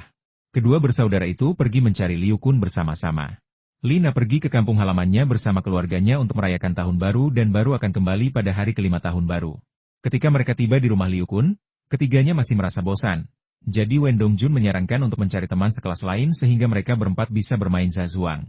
Ketika mereka tiba di rumah teman sekelas mereka, orang yang membuka pintu adalah seorang gadis, juga teman sekelas mereka di SMP. Ketika melihat mereka bertiga, gadis itu tertegun, begitu pula Feng Yu dan yang lainnya. Karena gadis itu sedang menggendong seorang anak dan berpakaian seolah-olah dia sedang berada di rumah. Istri, siapa itu? Suara teman sekelasnya terdengar dari dalam ruangan. Liu Kun dan yang lainnya sudah datang. Cepat masuk. Teman sekelas perempuan itu menyapa mereka dengan hangat. Istri? Feng Yu dan dua lainnya saling berpandangan. Tidak mungkin. Kami tidak menyadari apapun yang terjadi di antara mereka berdua saat SMP. Bagaimana mungkin mereka menikah secepat itu dan punya anak? Itu tidak mungkin. Mereka belum cukup umur. Setelah memasuki rumah, mereka bertiga duduk sebentar lalu pergi. Feng Yu bahkan mengeluarkan 30 yuan dan memasukkannya ke saku teman sekelas perempuan itu. Sambil berkata bahwa itu adalah uang tahun baru yang mereka bertiga berikan kepada anak mereka. Setelah lulus SMP, mereka berdua tidak punya kegiatan lain. Mereka sering bermain bersama, tetapi akhirnya, keadaan menjadi tidak terkendali dan salah satu dari mereka meninggal. Aborsi adalah masalah besar akhir-akhir ini. Rumah sakit bersedia melakukannya untuk anak kedua, tetapi kebanyakan rumah sakit tidak akan melakukannya untuk anak pertama, dengan alasan akan merusak harapan hidup. Setelah kedua keluarga berdiskusi, mereka memutuskan untuk menikahkan kedua anak mereka. Karena mereka belum cukup umur, mereka belum akan mendapatkan akta nikah. Mereka bisa melangsungkan pernikahan sederhana dan mengumpulkan beberapa hadiah yang cukup untuk menghidupi mereka selama beberapa waktu. Ketika musim semi tiba, mereka bisa menanam beberapa tanaman dan tidak perlu khawatir tidak bisa mencari nafkah. Feng Yu dan dua orang lainnya mengunjungi beberapa rumah teman sekelas mereka dan mendapati bahwa kehidupan mereka sangat berbeda dengan mereka yang putus sekolah setelah lulus SMP. Mereka bahkan tidak punya banyak hal untuk dibicarakan. Akhirnya, kami menemukan teman sekelas yang sedang belajar di sekolah menengah di daerah itu, dan kami berempat bermain poker di rumahnya untuk sementara waktu. Ketika dia keluar pada siang hari, Wen Dongjun mendongak dan mendesah saya mulai tidak menyukai tahun baru Imlek sekarang. Tepat setelah hari ke-10 bulan lunar pertama, Feng Yu bergegas kembali ke Harbin. Bukan karena ia bosan di rumah, melainkan karena Li Xiao dan Hou Haitao memanggilnya untuk kembali. Hou Haitao berkata bahwa kipas tanpa bila pertama telah berhasil diproduksi. Feng Yu melompat kegirangan. Kipas angin tanpa bila itu pasti akan menjadi anugerah lain bagi perusahaan Taihua. Sekalipun tidak bisa menyamai volume penjualan pelembab udara, harganya yang lebih tinggi pasti akan menghasilkan lebih banyak keuntungan daripada kipas angin listrik plastik asli. Kipas angin itu juga akan stabil, dan mereka bisa mengekspornya untuk mendapatkan uang dari orang asing. Dengan paten, mereka tidak perlu khawatir ditiru orang lain. Saat ini, AC masih terbatas pemasangannya, harganya masih mahal, agak berisik, meneteskan air, dan memakan banyak tempat. AC harganya beberapa ribu yuan, dan biaya pemasangannya pun ribuan lagi. AC juga boros listrik, jadi hanya sedikit orang, kecuali pemerintah, yang membelinya. Bukannya mereka tidak mampu, tetapi karena pembatasan daya di area perumahan, kebanyakan tempat akan langsung putus sekeringnya begitu AC dinyalakan. Di sisi lain, kipas angin listrik masih menjadi alat pendingin terkemuka di dunia dan kemungkinan akan mempertahankan predikat ini selama bertahun-tahun mendatang. Kipas angin tanpa bilah dari Feng Yu ditujukan untuk konsumen kelas atas dan kaya. Posisinya mirip dengan pelembab udara, tetapi harganya bahkan lebih tinggi. Pasar luar negeri juga diperkirakan kuat. Banyak orang kaya di Eropa dan Amerika Serikat menghargai gadget berteknologi tinggi. Jika mereka menyukainya, uang bukan masalah. Setelah memberitahu orang tuanya, Feng Yu pulang lebih awal. Setibanya di Harbin, Feng Yu tidak langsung pulang, melainkan langsung pergi ke pabrik industri pesawat terbang Harbin. Li Xiao sudah tiba dan sedang duduk di kantor Hou Haitao, menyeruput teh dengan gembira. Pabrik motor itu memang berencana untuk melakukan OEM, jadi mereka akan tetap untung berapapun produksinya. Terlebih lagi, ada kabar baik lainnya tahun ini. Mereka telah memenangkan 3/5 pesanan generator Trigor Gas. Ini saja dapat memastikan bahwa pabrik motor mereka akan menguntungkan selama beberapa tahun mendatang. Terlebih lagi, karena skala dan status istimewa Bendungan Tiga Ngarai, reputasi pabrik motor ini juga akan meningkat pesat. Pabrik ini mungkin akan menjadi perusahaan produksi dan RD generator terbesar di negara ini, atau dalam beberapa tahun, Mungkin menjadi yang terbesar di Asia? Li Xiao memainkan peran penting dalam mengubah perusahaan yang 2 tahun lalu kesulitan memenuhi kebutuhan hidup menjadi perusahaan yang kini berkembang pesat. Mungkin dalam 2 tahun, ia akan memiliki kesempatan lain untuk naik jabatan. Melihat Feng Yu masuk, Li Xiao berinisiatif mengucapkan selamat tahun baru sambil tersenyum. Feng Yu berbasa-basi sebentar dengan mereka berdua, lalu buru-buru bertanya di mana prototipe itu berada, meminta mereka untuk mengeluarkannya agar ia bisa melihatnya. Hahaha, jangan khawatir, ada yang pergi mengambilnya. Sekarang duduk dan minumlah secangkir teh hangat. Aku sudah memeriksa, anginnya cukup kencang, dan lebih nyaman daripada kipas angin baling-baling. Ada apa dengan otakmu? Banyak sekali mahasiswa di pabrik kita, tapi tak seorang pun dari kalian yang memikirkan ini. Hou Haitao pura-pura mendesah. Feng Yu duduk di sofa dan berkata, ini semua keberuntungan, keberuntungan. Tapi ekspresinya jelas mengatakan, aku jenius. Li Xiao tertawa terbahak-bahak. Direktur Hou, jangan puji dia. Karena seberapapun kau memujinya, dia tidak akan memberimu sepeser pun lagi. Terkadang dia tampak sangat murah hati, dan terkadang dia sangat pelit. Ketiga orang itu tengah mengobrol ketika sekretaris Hou Haitao memerintahkan 2 orang untuk membawa sebuah benda besar dan meletakkannya di tanah dengan suara keras. Mata Feng Yu terbelalak. Benda besar ini ternyata kipas tanpa bilah yang berhasil dikembangkan oleh Harbin Aircraft Industry Group. Ukurannya 2 kali lipat lebih besar dari perkiraannya, dan seluruhnya terbuat dari logam. Beratnya pasti setidaknya 45 kilogram. Kipas siapa yang seberat itu? Bukankah mereka sudah sepakat untuk menggunakan plastik? Feng Yu hampir gila. Mereka bahkan memanggilnya untuk ini. Siapa yang mau membeli barang murahan ini? Jika barang ini dirilis ke pasaran, Feng Yu Electric dan Taihua Trading Company akan menjadi bahan tertawaan seluruh negeri. Direktur Hou, apakah ini prototipe sukses yang Anda ceritakan? Feng Yu menoleh ke arah Hou Haitao, menekankan kata sukses. Berani-beraninya ia menyebut ini sukses, padahal sudah menghabiskan begitu banyak uang? Sial. Sepertinya aku harus bicara baik-baik dengan Hou Haitao. Feng Yu memang rela mengeluarkan uang untuk penelitian dan pengembangan, tapi bukan berarti dia mau ditipu. Hou Haitao tertegun sejenak, lalu ia mendongak dan tertawa terbahak-bahak. Kalau memang ini yang kau maksud, bolehkah aku memanggilmu? Ini model asli yang terbuat dari logam sesuai prinsip yang kau sebutkan. Lihat, yang dipegang Xiao Liu di tangannya adalah prototipe yang kau inginkan. Feng Yu berbalik dan menghela napas lega. Sekretaris Liu sedang memegang sesuatu yang tingginya sekitar 80 cm di tangannya. Sekilas, benda itu 80% mirip dengan kipas tanpa bilah yang pernah dilihatnya di kehidupan sebelumnya. Hanya saja ukuran dan model alasnya agak terlalu jelek dan perlu didesain ulang. Kepala kipasnya benar-benar identik dengan yang pernah dilihatnya di kehidupan sebelumnya. Benda besar di sebelahnya itu untuk Anda bandingkan. Jadi Anda tidak berpikir kami membuang-buang uang RD kami. Feng Yu tersenyum canggung dan berkata, Direktur Hou, ini bukan pertama kalinya kita bekerja sama. Bagaimana mungkin aku tidak percaya padamu? Aku hanya bercanda, kau tidak dengar? Feng Yu berpikir, beraninya kau bilang tidak menggelembungkan biaya RDMU? Tapi tak apa. Kalaupun aku menggelembungkan biaya, tetap saja lebih rendah dari yang diminta para peneliti asing itu. Lagi pula, Feng Yu harus menjaga hubungan baik dengan Hou Haitao, jadi ia tak peduli. Baiklah, jangan bicarakan hal lain, mari kita lihat efeknya. Hou Haitao melambaikan tangannya. Sekretaris Liu menyalakan sakelar, dan embusan angin bertiup di wajahnya. Feng Yu berdiri di depan kipas angin listrik dan perlahan mundur hingga jaraknya 3 meter. Ia masih bisa merasakan anginnya. Angin itu memang lebih stabil daripada angin dari kipas angin listrik, dan terasa lebih nyaman, agak seperti angin alami. Bagaimana keamanannya? Feng Yu menatap Sekretaris Liu. Sekretaris Liu tidak mengatakan apa-apa, tetapi hanya meraih kepala kipas berbentuk cincin dan menyentuh bagian dalam kepala kipas dengan tangannya. Feng Yu mengangguk. Tidak ada kebocoran listrik dan tidak membahayakan manusia. Lebih aman daripada kipas angin listrik plastik. Bagaimana dengan konsumsi daya? 60 watt, kata Sekretaris Liu dengan bangga. Daya kipas angin listrik plastik yang beredar di pasaran saat ini umumnya berkisar antara 30 hingga 40 watt. Kipas tanpa bilah yang dikembangkan oleh pabrik mereka menggerakkan motor listrik yang hanya mengonsumsi daya 60 watt, jauh lebih hemat energi dibandingkan kipas angin listrik konvensional yang mengonsumsi daya lebih dari 100 watt. Feng Yu tidak puas. Ia menoleh ke Hou Haitao dan bertanya, bisakah daya motor dikurangi lebih lanjut? Bisakah udaranya masih dikompresi? Tentu saja bisa, tapi tetap butuh eksperimen dan mungkin butuh biaya RD. Hou Haitao menatap Feng Yu sambil tersenyum. Maksudnya sangat jelas kalau kamu memberi kami uang, kami akan melanjutkan penelitian kami. Feng Yu ingat bahwa kipas angin tanpa bilah pada generasi selanjutnya menggunakan daya sekitar 40 watt, yang sangat hemat energi. 60 watt sebenarnya sudah cukup, tetapi masih bisa ditingkatkan, jadi ia harus mencobanya. Hemat energi juga menjadi nilai jualnya. Namun, Ia harus menunggu dan melihat berapa banyak dana yang akan dikeluarkan Hou Haitao untuk penelitian dan pengembangan. Jika terlalu besar, Feng Yu lebih suka mencobanya. Nanti kita pelajari dulu dan uji masa pakainya. Jangan sampai ada yang membelinya dan rusak hanya dalam 2 hari. Ini sedang dalam tahap uji coba. Tujuan utamanya adalah menunjukkan hasilnya terlebih dahulu. Bukankah tadi kamu bilang tampilannya perlu disesuaikan? Hou Haitao mengangguk. Tentu saja dia tahu itu.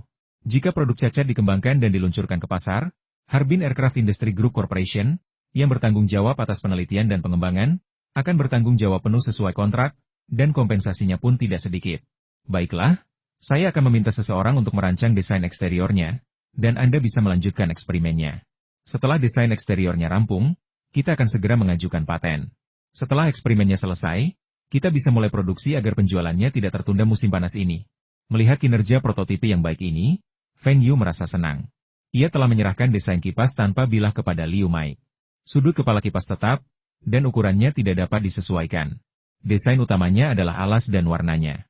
Sekarang kita tinggal berkomunikasi dengan para insinyur Harbin Aircraft Industry Group mengenai lokasi saluran masuk udara, dan desain eksteriornya pada dasarnya sudah final.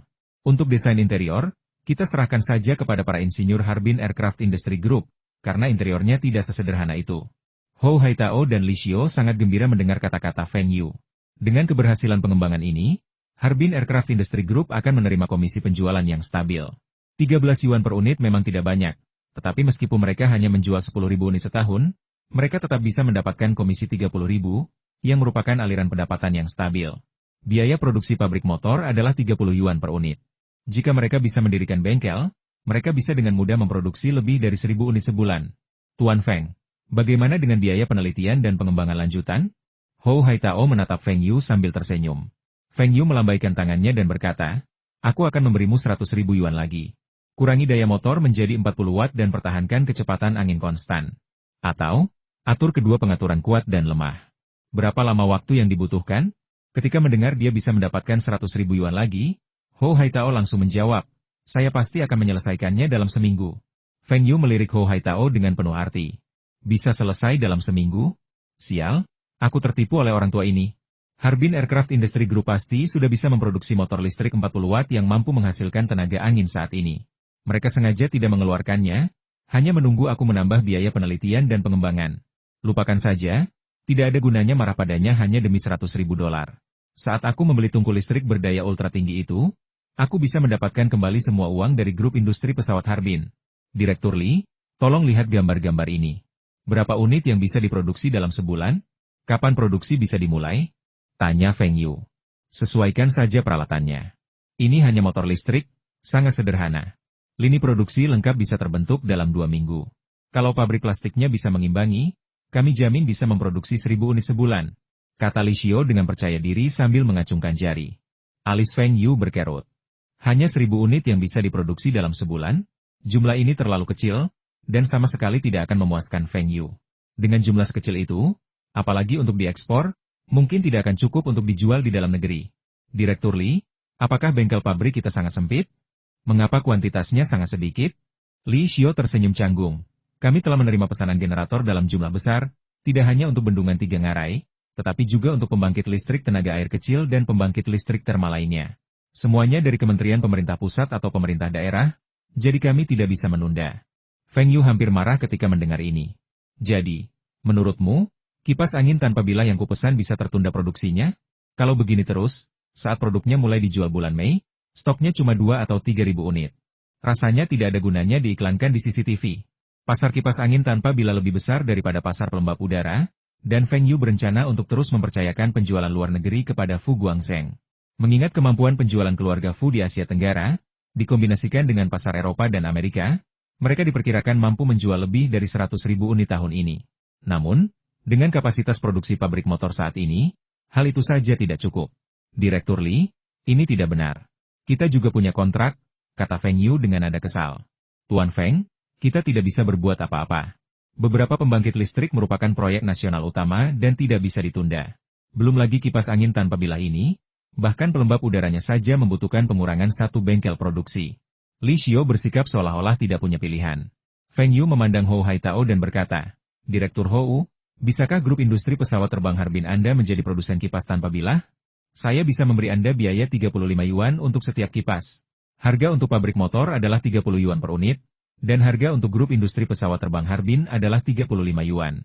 Li Xiao dan Hou Haitao sekilas tahu bahwa Feng Yu sedang marah. Hou Haitao berpikir, mereka pasti bisa menyediakan bengkel untuk memproduksi kipas angin tanpa bilah, tetapi kapasitas produksinya akan kurang lebih sama dengan pabrik motor. Karena Feng Yu tidak puas dengan kecepatan pabrik motor, ia pasti juga tidak akan puas dengan kecepatan ini. Hou Haitao tentu tidak akan melakukannya karena dia tidak akan menghasilkan uang dan akan dengan mudah menyinggung Li Xiao. Tuan Feng, bengkel di pabrik kami juga sedang tertekan. Begini, kami punya proyek untuk pesawat, mobil, dan van setelah transformasi. Paling-paling, kami hanya bisa memenuhi satu bengkel, dan mungkin tidak akan ada cukup pekerja. Kapasitas produksi kami tidak sebaik pabrik motor. Implikasinya, Anda tetap harus menggunakan pabrik motor untuk OEM. Feng Yu menatap Li Xiao, lalu Hou Haitao, dan tiba-tiba tersenyum. Senyum ini membingungkan Li Xiao dan Hou Haitao. Ada apa dengan Feng Yu? Dia tampak senang karena bisa mengurangi produksi. Tuan-tuan, apakah Anda sudah membaca dengan saksama perjanjian tripartit yang kita tanda tangani? Ada klausul di dalamnya yang menyatakan bahwa jika pihak B dan pihak C gagal memenuhi persyaratan produksi pihak A, pihak A berhak untuk mengakhiri kontrak kapan saja dan juga menuntut kompensasi dari kedua belah pihak. Apa? Pemutusan kontrak? Klaim kompensasi? Hou Haitao melompat dan berteriak, Bos Feng, apakah Anda salah? Kami, pihak B, bertanggung jawab atas penelitian dan pengembangan serta dukungan teknis, sementara pihak C bertanggung jawab atas produksi. Jika mereka tidak dapat memenuhi persyaratan produksi, apa hubungannya ini dengan Harbin Aircraft Industry Group? Pada titik ini, Hou Haitao tidak peduli dengan bantuan atau gengsi. Pelembab udara itu sangat menguntungkan, menghasilkan banyak uang setiap bulan bagi Harbin Aircraft Industry Group. Bagaimana mungkin mereka begitu saja menghentikan bisnisnya? Pemutusan hubungan kerja saja tidak cukup. Dari apa yang dikatakan Feng Yu, mereka akan membayar kami kembali. Kami tidak bertanggung jawab atas produksi, jadi mengapa kami juga harus merugi? Tuan Feng, apa yang Anda lakukan? Kerja sama kita sudah baik. Saya melakukan ini atas perintah atasan saya. Saya tidak punya pilihan lain, kata Li Xiao dengan wajah getir. Konon, Tuan Feng mengubah sikapnya lebih cepat daripada membalik halaman buku. Dan hari ini ia akhirnya melihatnya secara langsung. Beberapa saat yang lalu, ia tersenyum, dan dalam sekejap mata, ia meminta kompensasi dari mereka berdua. Tapi apakah klausul ini benar-benar ada dalam kontrak? Mengapa mereka tidak menyadarinya? Mereka begitu terbutakan oleh keuntungan sehingga tidak memperhatikan detail-detail ini. Dalam hal mencari-cari kesalahan, mereka jauh lebih rendah daripada Feng Yu. Perintah dari atas? Jadi, Direktur Li menganggap perintah dari atas lebih penting daripada kontrak yang kita tanda tangani, yang berarti perintah itu berada di atas hukum? Feng Yu mulai melebih-lebihkan. Saat tahun baru Imlek, pidato kepala arsitek disiarkan di siaran berita, yang membahas tentang tindakan keras lainnya, tetapi ada juga kalimat di dalamnya tidak seorang pun kebal hukum. Tentu saja, Li Xiao juga tahu kalimat ini. Meskipun dalam hatinya ia yakin bahwa perintah administratif lebih penting daripada kontrak, ia tidak akan mengatakannya secara terang-terangan. Tuan Feng, jangan marah. Tidak bisakah kita semua duduk dan berdiskusi untuk mencari solusi? Bagaimana kalau saya pergi ke pabrik mesin di Provinsi Lin dan meminta mereka mengerjakan OEM? Dengan begitu, produksi kita tidak akan terhambat, kan? Ya. Mencari pabrik lain untuk mengerjakan OEM tidak akan menunda produksi. Hou Haitao juga setuju. Feng Yu kemudian dengan enggan berkata, kita bisa mencari pabrik lain untuk memproduksi. Itu bukan hal yang mustahil. Tapi akan lebih baik jika kita membangun pabrik sendiri. Lagi pula, Provinsi Lin terlalu dekat dengan kita, tetapi juga terlalu jauh dari mitra ekspor kita di Hong Kong. Mengapa kita tidak membangun pabrik baru di Guangdong? Pada saat ini, warna asli Feng Yu akhirnya terungkap. Membangun pabrik baru sendiri? Hou Haitao dan Li Xiao saling berpandangan dan menyadari ada yang tidak beres. Sepertinya mereka berdua telah ditipu oleh anak ini. Anak ini awalnya ingin membangun pabrik baru di Guangdong, kan? Tuan Feng, kalau begitu, beritahu kami, bagaimana Anda ingin membangun pabrik baru ini? Pabrik ini dibangun di Guangdong. Apakah Anda kenal dengan pemerintah di sana? Di Harbin, sejujurnya, Lao Li dan saya adalah tokoh terkenal. Kota ini tidak berani berbuat apa-apa kepada kami. Tapi di Guangdong, kami tidak punya koneksi sama sekali. Apa yang harus kami lakukan jika kami ditipu? Hou Haitao menghampiri dan bertanya. Kalau kita bangun pabrik cabang atas nama kedua pabrikmu, tentu saja tidak akan berhasil.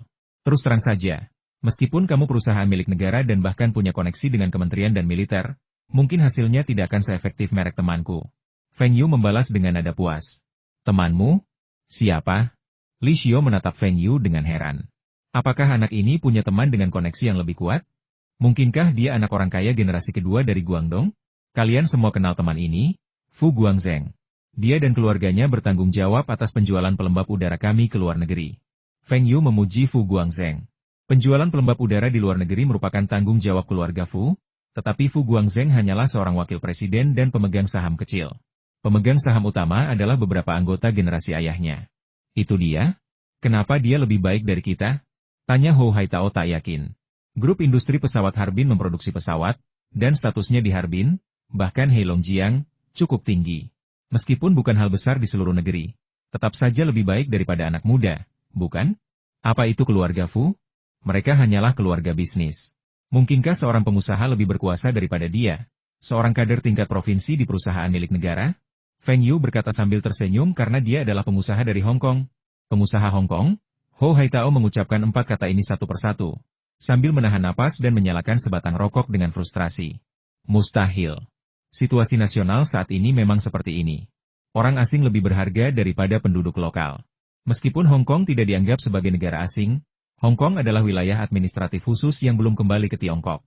Untuk menghindari kecelakaan saat kepulangan, status warga Hong Kong bahkan lebih tinggi daripada warga asing. Kami khawatir mereka akan mengatakan segala macam hal buruk tentang tanah air setelah kembali ke Hong Kong. Misalnya, pengusaha Hong Kong yang berinvestasi di Tiongkok daratan tidak hanya menikmati kebijakan pajak preferensial yang sama dengan investor asing, tetapi juga menerima insentif ekspor. Bahkan penduduk Hong Kong yang melanggar hukum di Tiongkok daratan dideportasi ke Hong Kong dan diadili di sana. Tuan Feng, Anda tidak ingin bekerja sama dengan Fu Guangzheng dan menyingkirkan kami, kan? Raut wajah Li Xiao berubah muram. Jika mereka menyingkirkan mereka, kerugian pabrik motor akan terlalu besar. Akan lebih baik bagi mereka untuk mencari pabrik lain untuk melakukan OEM. Sekalipun keuntungan mereka lebih sedikit, itu tetap untung, yang lebih baik daripada membiarkan orang lain meraup keuntungan penuh. Li Xiao sangat iri pada perusahaan Taihua milik Feng Yu.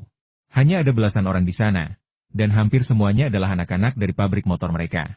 Bahkan 2 staf keuangannya pernah mengambil seorang mahasiswa dari pabrik motor tersebut. Apa yang bisa dilakukan para pemuda itu? Mereka semua tinggal di rumah, menunggu orang tua mereka pensiun dini agar mereka bisa mengambil alih. Banyak anak-anak pabrik seperti ini gaji awal mereka rendah, tetapi setelah 1 atau 2 tahun, seiring mereka mendapatkan gelar profesional, gaji mereka akan naik dengan cepat, yang secara signifikan mengurangi beban keluarga mereka. Tapi sekarang sepertinya tidak ada anak muda yang berada di kelompok yang sama dengan mereka yang berprestasi sebaik mereka.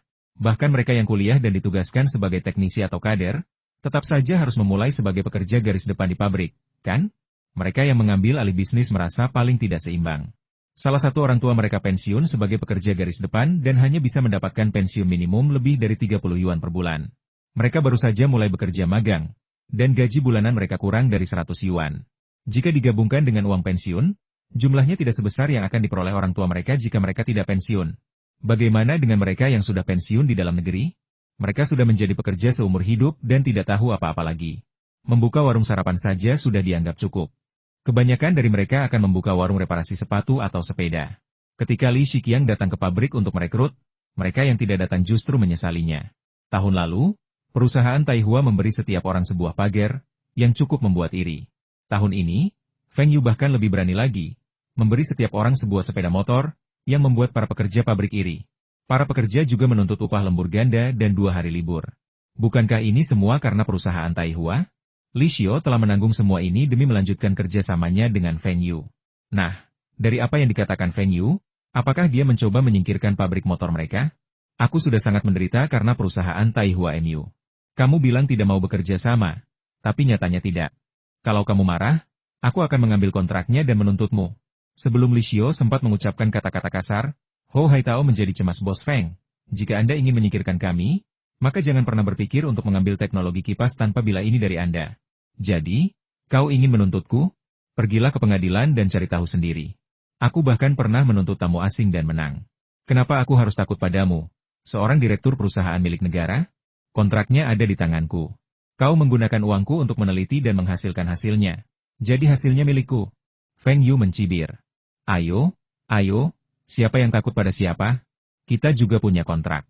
Mustahil sekali kau menyingkirkan kami.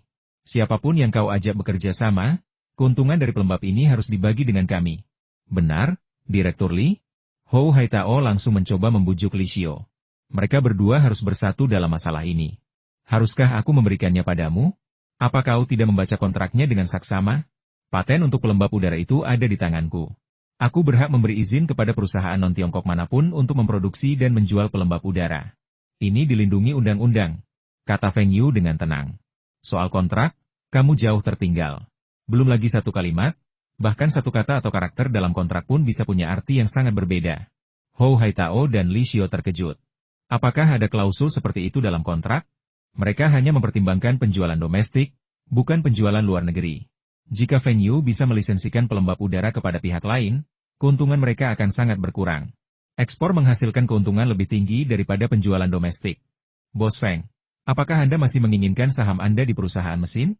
Ancam Hou Haitao. Dia tahu Feng Yu sangat menginginkan saham di perusahaan mesin itu, dan jika dia marah, dia tidak akan menjualnya. Dia akan tetap menghasilkan uang. Feng Yu menatap langit-langit dan berkata perlahan, negosiasi untuk tungku listrik berdaya ultra tinggi telah mencapai tahap akhir. Sepertinya aku perlu mencari pembeli baru. Hou Haitao menarik napas dalam-dalam 2 kali, melemparkan puntung rokok di tangannya ke tanah dan menghancurkannya, lalu mengambil sebatang rokok lain dari kotak dan menyalakannya. Melihat Li Xiao berdiri dan mencoba membantah, Feng Yu menyilangkan kakinya dan berkata dengan santai, sepertinya teknologi turbin uap dan teknologi generator uap Uni Soviet juga perlu mencari pembeli baru. Li Xiao pun duduk di sofa dengan frustrasi. Ia menyadari bahwa mereka telah ditipu oleh Feng Yu, si pencari keuntungan, tanpa menyadarinya. Mereka tak punya pilihan selain setuju. Tuan Feng, beritahu saya, bagaimana kita harus membangun pabrik baru ini? Apakah akan ada bagian untuk kita? Hou Haitao mengembuskan asap rokok dan bertanya dengan kepala tertunduk. Feng Yu mengangkat sudut mulutnya. Aku sudah memutuskan. Pabrik cabang di Guangdong ini. Feng Yu berjalan keluar dari kantor Hou Haitao dengan penuh kemenangan, meninggalkan Hou Haitao dan Li Xiao dengan wajah pahit dan desahan. Seandainya mereka tahu ini akan terjadi, mereka pasti sudah berinisiatif membangun pabrik baru. Setidaknya kepentingan mereka akan terlindungi. Namun, kini mereka telah mengorbankan sebagian besar kepentingan mereka, dan mereka masih belum menyelesaikannya. Sesampainya di rumah, Feng Yu bersandar di sofa dan menelepon Fu Guangzheng. Semenit kemudian, telepon berdering. Kakak Fu, bagaimana pembicaraan di sana? Tidak apa-apa, semuanya berjalan cukup lancar. Dengan akuisisi pabrik ini, kami telah mendapatkan pekerja terampil. Masalahnya, terlalu banyak pekerja yang menganggur. Saya sedang bernegosiasi dengan pemerintah daerah. Kami bisa mendukung para pekerja yang pensiun, tetapi kami sama sekali tidak menginginkan mereka yang bermalas-malasan, pura-pura sakit, atau bermalas-malasan. Feng Yu telah membicarakan hal ini dengan Fu Guangzheng beberapa tahun yang lalu, memintanya untuk memilih tempat dengan transportasi yang nyaman di Guangdong untuk mendirikan pabrik.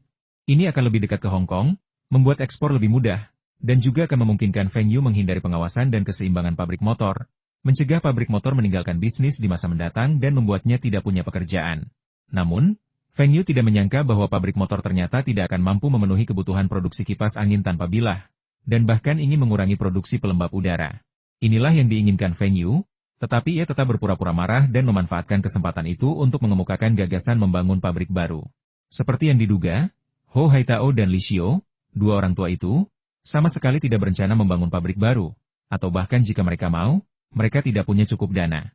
Hou Haitao ingin membeli tungku listrik berdaya ultra tinggi, tetapi mustahil tanpa setidaknya 20 juta rubel. Li Xiao tidak menghabiskan banyak uang. Meskipun ia telah memesan beberapa teknologi pembangkit listrik canggih dari Feng Yu tidak akan meminta terlalu banyak. Namun tahun ini, pabrik motor telah menerima banyak pesanan generator, atau lebih tepatnya, pesanan dari para petinggi. Meskipun keuntungan dari generator tidak sebesar keuntungan dari humidifier, mereka terpaksa mengurangi produksi humidifier dan membebaskan bengkel untuk memproduksi suku cadang generator. Semua ini membutuhkan pembayaran di muka, dan keuangan pabrik motor pun menjadi terbatas. Karena kedua perusahaan tidak mampu membangun pabrik baru, Feng Yu tentu saja tidak akan memberi mereka bagi hasil setinggi itu. Namun, jika mereka tidak diberi sepeser pun dari keuntungan pabrik baru, mereka pasti tidak akan setuju, terutama Hou Haitao, karena perusahaan mereka hanya mendapat sebagian dari teknologinya. Feng Yu telah berdiskusi dengan Fu Guangzheng bahwa semua urusan terkait akuisisi pabrik di Guangdong akan diserahkan kepada Fu Guangzheng. Feng Yu akan menyiapkan dananya, dan Fu Guangzheng akan diberikan 20% saham di pabrik baru tersebut. Jika Feng Yu ingin mengendalikan perusahaan, dia tidak bisa memberikan 20% saham kepada pabrik motor dan pabrik pesawat Harbin masing-masing. Anda tidak mampu membayar, tetapi Anda tetap menginginkan saham di pabrik baru? Bagaimana hal baik seperti itu bisa terjadi? Hou Haitao menawarkan untuk mengirimkan teknisi guna memberikan panduan teknis dan membantu mereka memodifikasi lini produksi. Li Xiao menjelaskan bahwa mereka juga memiliki tim pengrajin terampil. Semuanya pekerja garis depan. Para pengrajin terampil ini berpengalaman dalam produksi humidifier dan mampu memodifikasi lini produksi. Mereka dapat dikirim ke pabrik Guangdong untuk menjadi mentor dan melatih peserta magang. Feng Yu memandang kedua pria itu dengan jijik. Ide yang bagus. Yang satu menghasilkan insinyur, yang lain menghasilkan pengrajin ahli. Feng Yu dengan belak-belakan mengatakan bahwa gaji insinyur di Harbin Aircraft Industry Group terlalu tinggi. Gaji sebulan setara dengan gaji setahun untuk insinyur lainnya. Ia tidak mampu membayarnya. Sedangkan untuk pengrajin utama dari pabrik motor, dia tidak membutuhkannya karena dia berencana untuk mengakuisisi pabrik dengan teknologi yang relatif matang, dan para pekerja di sana juga cukup terampil. Pengrajin ahli yang dikirim Li Xiao ke Guangdong pastilah salah satu dari mereka yang pensiun dari pabrik tahun ini. Mereka sudah menganggur, dan dengan saran Li Xiao, seolah-olah mereka telah menarik pekerja terampil dari garis depan khusus untuk Feng Yu. Mereka memang licik, tetapi Feng Yu tidak bodoh. Mereka semua ingin memanfaatkannya. Tetapi apakah Feng Yu semudah itu dimanfaatkan? Dia selalu memanfaatkan, jadi kapan dia pernah menderita kerugian? Singkatnya, jika Anda membayar saya sesuai proporsinya, saya akan memberi Anda dividen sesuai proporsinya. Jika Anda tidak bisa membayar saya, maaf, Anda tidak akan punya saham di pabrik baru ini. Feng Yu memberitahu mereka tentang pabrik baru tersebut. Fu Guang sedang dalam proses negosiasi dan semuanya tampak menjanjikan. Akuisisi pabrik baru akan menelan biaya 10 juta rubel, dan masih ada dana tambahan untuk modifikasi dan peningkatan peralatan. Selain itu, para pekerja yang pensiun di pabrik baru juga perlu mengambil alih. Feng Yu berkata banyak, artinya meskipun mengambil uang secara proporsional, tetap akan mengalami kerugian, jadi lebih baik mengambil lebih sedikit dan memiliki bagian yang lebih kecil. Mengambil alih para pekerja pensiunan dari pabrik lama adalah permintaan Feng Yu. Menurut Fu Guangzheng, bukankah cukup hanya menyerahkan para pekerja pensiunan itu ke pemerintah kota? Mereka sudah menghabiskan begitu banyak uang untuk membeli pabrik. Mengapa mereka harus membantu para pekerja pensiunan yang tidak memberikan kontribusi berarti bagi pabrik baru? Feng Yu hanya bisa mengatakan kepadanya bahwa ini akan sangat bermanfaat bagi citra pabrik dan mereknya di masa depan. Jika kualitas produk antara pengusaha yang teliti dan yang tidak jujur sama saja, perusahaan mana yang akan lebih laku? Fu Guangzheng membicarakan hal ini dengan keluarganya, dan Fu Rongjin dengan belak-belakan mengatakan kepadanya bahwa citra keluarga Fu di Tiongkok daratan sangatlah penting. Ia sama sekali tidak boleh membiarkan orang-orang menyebut mereka sebagai pengusaha Hong Kong yang licik. Ia harus mendengarkan Feng Yu dalam hal ini. Pensiunan itu melanjutkan, mengatakan bahwa uang pensiunnya tidak terlalu besar, jadi ia bisa mencoba menurunkan harga beli pabrik. Setelah Feng Yu menghitung, mereka hanya bisa mendapat 5% keuntungan dari pelembab udara yang diproduksi oleh pabrik baru di Guangdong, dan tidak sepeser pun dari kipas angin tanpa bilah. Tentu saja, keduanya menolak untuk melakukannya, tetapi Feng Yu hanya menatap mereka sambil tersenyum dan membisikkan beberapa kata peralatan dan teknologi Soviet. Beberapa kata sederhana ini bagaikan beban berat yang membuat Hou Haitao dan Li Xiao tak berdaya. Jika mereka benar-benar berselisih dan berpisah, merekalah yang akan menderita. Feng Yu dapat memberikan otorisasi produksi kepada perusahaan asing, yang sah dan wajar. Perusahaan Taihua juga akan bertanggung jawab atas penjualan di Tiongkok daratan.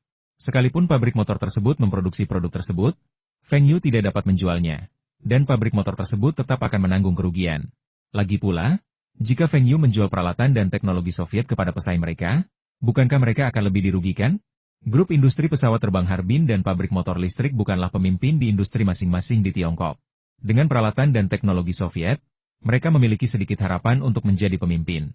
Feng Yu dapat dengan mudah menghancurkan harapan mereka dengan menggunakan perusahaan lain sebagai dalih. Jika mereka bisa menjadi pemimpin domestik di industri masing-masing, Hou Haitao dan Li Xiao akan memiliki masa depan yang cerah. Namun, berapapun penghasilan mereka, mereka tidak akan bisa naik pangkat. Sebaliknya, mereka kemungkinan besar akan terjebak di posisi mereka saat ini seumur hidup, yang memungkinkan mereka untuk memanfaatkan potensi penghasilan mereka. Akhirnya, mereka menerima usulan Feng Yu. Masing-masing menyumbang 1 juta yuan secara simbolis untuk pabrik baru di Guangdong, dan masing-masing menerima 5% saham pabrik. Harbin Aircraft Industry Group mengirimkan para insinyur untuk memberikan arahan. Para insinyur tersebut bisa saja kader pensiunan yang telah dimutasi menjadi pekerja tahun ini, atau pensiunan pekerja dari pabrik motor. Selama mereka adalah pekerja terampil yang telah pensiun dari garis depan, pabrik baru di Guangdong dapat menerima mereka dan memastikan bahwa upah karyawan dari kedua pabrik yang dipindah ke Guangdong tidak akan lebih rendah daripada sebelum pensiun. Fu Guangzheng menginvestasikan sejumlah uang dan memegang 20% saham. Feng Yu berinvestasi paling banyak dan memiliki hak paten untuk 2 produk, memegang 70% saham dan menjadi pemegang saham pengendali. Pabrik baru di Guangdong secara resmi bernama Pabrik Listrik Taihua, dan lokasinya berada di kota Guangcheng yang kelak terkenal. Feng Yu tidak memiliki hak suara dalam hal ini, Fu Guangzheng lah yang memilihnya. Pasar penjualan juga telah dibagi ulang. Mulai sekarang, semua pelembab udara di provinsi-provinsi di selatan Sungai Yangtze, termasuk yang diekspor ke luar negeri, akan diproduksi oleh pabrik baru ini. Pasar untuk kipas angin tanpa bilah juga lebih besar, termasuk di selatan Sungai Kuning, yang juga mencakup pasar ekspor luar negeri. Para pedagang juga sangat gembira saat mendengar berita tersebut, karena ini akan menghemat banyak uang dan waktu untuk transportasi, dan akan membuat mereka lebih mudah untuk mengisi stok kembali. Keluarga Fu bahkan lebih bahagia. Dengan biaya transportasi yang lebih rendah dan keuntungan keseluruhan yang lebih tinggi, mereka tentu saja menghasilkan lebih banyak uang. Meskipun pabrik baru menolak investasi keluarga Fu Guangzheng menolaknya, dan hasilnya tetap sama. Fu Guangzheng juga mengatakan bahwa dia akan berada di halaman yang sama dengan Feng Yu di perusahaan mesin dan akan sepenuhnya mendukung Feng Yu dalam apapun yang ingin dia lakukan. Feng Yu dan Hou Haitao bersekongkol untuk mengakuisisi saham perusahaan mesin milik Harbin Aircraft Industry Group di masa mendatang. Ini merupakan rahasia bagi Li Mingde, tetapi dengan analisis keluarga Fu, ia sudah mengetahuinya. Fu Guangzheng toh tidak akan menjual sahamnya di perusahaan mesin itu. Saham itu adalah sumber pendapatan yang sangat besar, yang menyumbang sebagian besar pendapatannya. Fu Guangzheng mungkin hanya akan setuju jika Feng Yu bersedia menukarnya dengan saham di pabrik baru. Feng Yu tidak perlu khawatir tentang produksi pabrik baru. Ia adalah direktur pabrik nominal, dan Fu Guangzheng adalah wakil direktur pabrik. Kenyataannya, Fu Guangzheng yang bertanggung jawab atas operasional pabrik. Feng Yu awalnya ingin mengirim seseorang dari perusahaan Taihua, tetapi karena kendala bahasa dan keterampilan manajemen, ia tidak dapat menemukan kandidat yang tepat, sehingga ia harus mendelegasikan wewenang tersebut kepada Fu Guangzheng. Katamu Fu Guangzheng tidak tahu cara mengelola pabrik? Keluarga Fu punya bakat seperti itu. Lagi pula, pabriknya di Guangdong. Dengan mendatangkan bakat manajemen dari Hong Kong, bahasa sama sekali bukan masalah. Feng Yu akhirnya punya 2 hari libur untuk beristirahat dan tinggal di rumah bersama adiknya yang sedang melahirkan. Usianya baru 7 bulan, dan keluarga Li sudah berjanji tidak akan membiarkan Feng Danying kembali bekerja. Keluarganya tidak kekurangan uang, dan kesehatannya lebih penting. Baik Tuan dan Nyonya Li harus pergi bekerja, dan Li Shiqiang juga harus pergi bekerja. Jadi Feng Yu secara alami menjadi orang yang bertanggung jawab untuk menemani mereka sepanjang hari. Saat itu, Feng Yu sedang duduk di sofa menonton TV, mengunyah apel besar yang dibelikan kakak iparnya untuk adiknya. Di atas meja kopi, terdapat setumpuk kulit jeruk dan kulit kacang. "Kak, Bibi sebentar lagi pulang. Duduk di sini dan nonton TV sebentar," teriak Feng Yu kepada adiknya yang sedang sibuk di dapur. Adikku tidak bisa diam dan tidak suka menonton TV. Setiap kali Feng Yu datang, ia hanya duduk dan menonton TV, membantu mencerna buah. Akibatnya, Feng Yu hanya bisa makan setengah roti kukus setiap kali makan. Ibu Li mengira dia sakit, tetapi perut Feng Yu tidak pernah kosong. Mereka berdua dengan cekatan berganti posisi. Ketika Feng Yu pergi ke dapur untuk memotong sisa daun bawang, Ibu Li membuka pintu dan masuk. Melihat Feng Yu kembali sibuk di dapur, Ibu Li segera berkata, "Xiao Yu, kamu istirahat saja. Bibi yang masak." Anak-anak keluarga Feng, menantu perempuan mereka, bersih, berbudi luhur, berbakti, mampu bekerja dan mengurus orang lain. Feng Yu juga bijaksana. Ia tidak hanya bisa menghasilkan uang seperti anak jenius, tetapi juga merawat adiknya dengan baik. Setiap kali adiknya datang, ia melihat anak laki-laki ini sibuk bekerja. Ibu Li masuk ke dapur, dan Feng Yu muncul dengan wajah lelah. Setelah selesai tampil, ia mencuci tangannya dan kembali ke sofa, meregangkan badan dengan nyaman. Kedua saudara kandung itu saling bertukar senyum penuh arti. Feng Danying berdiri dan pergi ke dapur untuk membantu ibu mertuanya, tetapi tentu saja diusir lagi. Ia tahu ibu mertuanya tidak akan membiarkannya melakukan apapun, tetapi Feng Yu berpesan agar ia tetap bersikap sopan.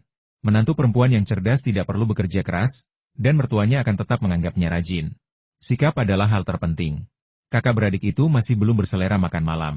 Feng Yu kembali ke kamar sebelah setelah makan malam dan melanjutkan merencanakan arah investasinya berdasarkan peristiwa penting dalam ingatannya. Telepon di atas meja berdering, dan Feng Yu mengangkatnya. Saat itu ia tidak punya ponsel, jadi ia menahannya. Namun, ponsel itu tidak memiliki ID penelepon, yang membuat Feng Yu sangat tidak nyaman. Untungnya, saat itu tidak ada panggilan telepon penjualan yang mencurigakan atau panggilan penipuan. "Xiao Yu, sesuatu yang besar terjadi." "Hah?" Feng Yu tiba-tiba terduduk. Ayahnya menelepon. "Apa ada sesuatu yang terjadi di rumah? Mungkinkah ada kecelakaan di pabrik pengolahan biji-bijian?" "Ayah, jangan khawatir, apa yang terjadi?" "Nonton TV, nonton berita, cepat nonton berita." Beritanya baru saja muncul. Gangguan berita? Peristiwa nasional? Feng Yu menyalakan TV, yang sedang menyiarkan berita. Lituania mengumumkan kemerdekaannya dari Uni Soviet. Presiden Soviet Jove menolak mengakuinya. Kedua belah pihak saat ini sedang berdiskusi. Apakah pemisahan Lituania dari Uni Soviet terjadi lebih awal? Feng Yu terkejut. Ini tidak ada hubungannya dengan dirinya.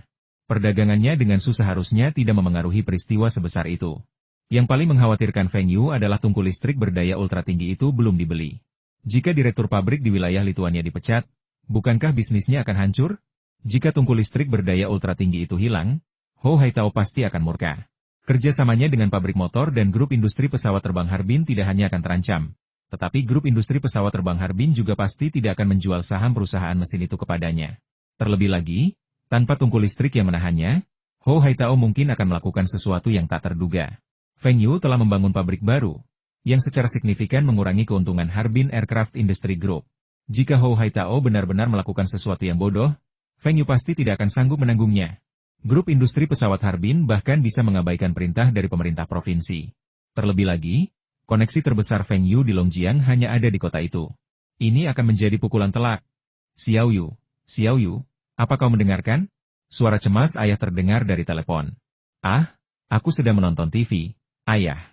Xiao Yu, apakah Uni Soviet benar-benar akan hancur? Bagaimana mungkin suatu negara bisa mendeklarasikan kemerdekaannya dari Uni Soviet? Ayah, jangan khawatir. Aku masih perlu menelepon beberapa rekan bisnisku di Uni Soviet. Kita bicarakan nanti saat aku pulang.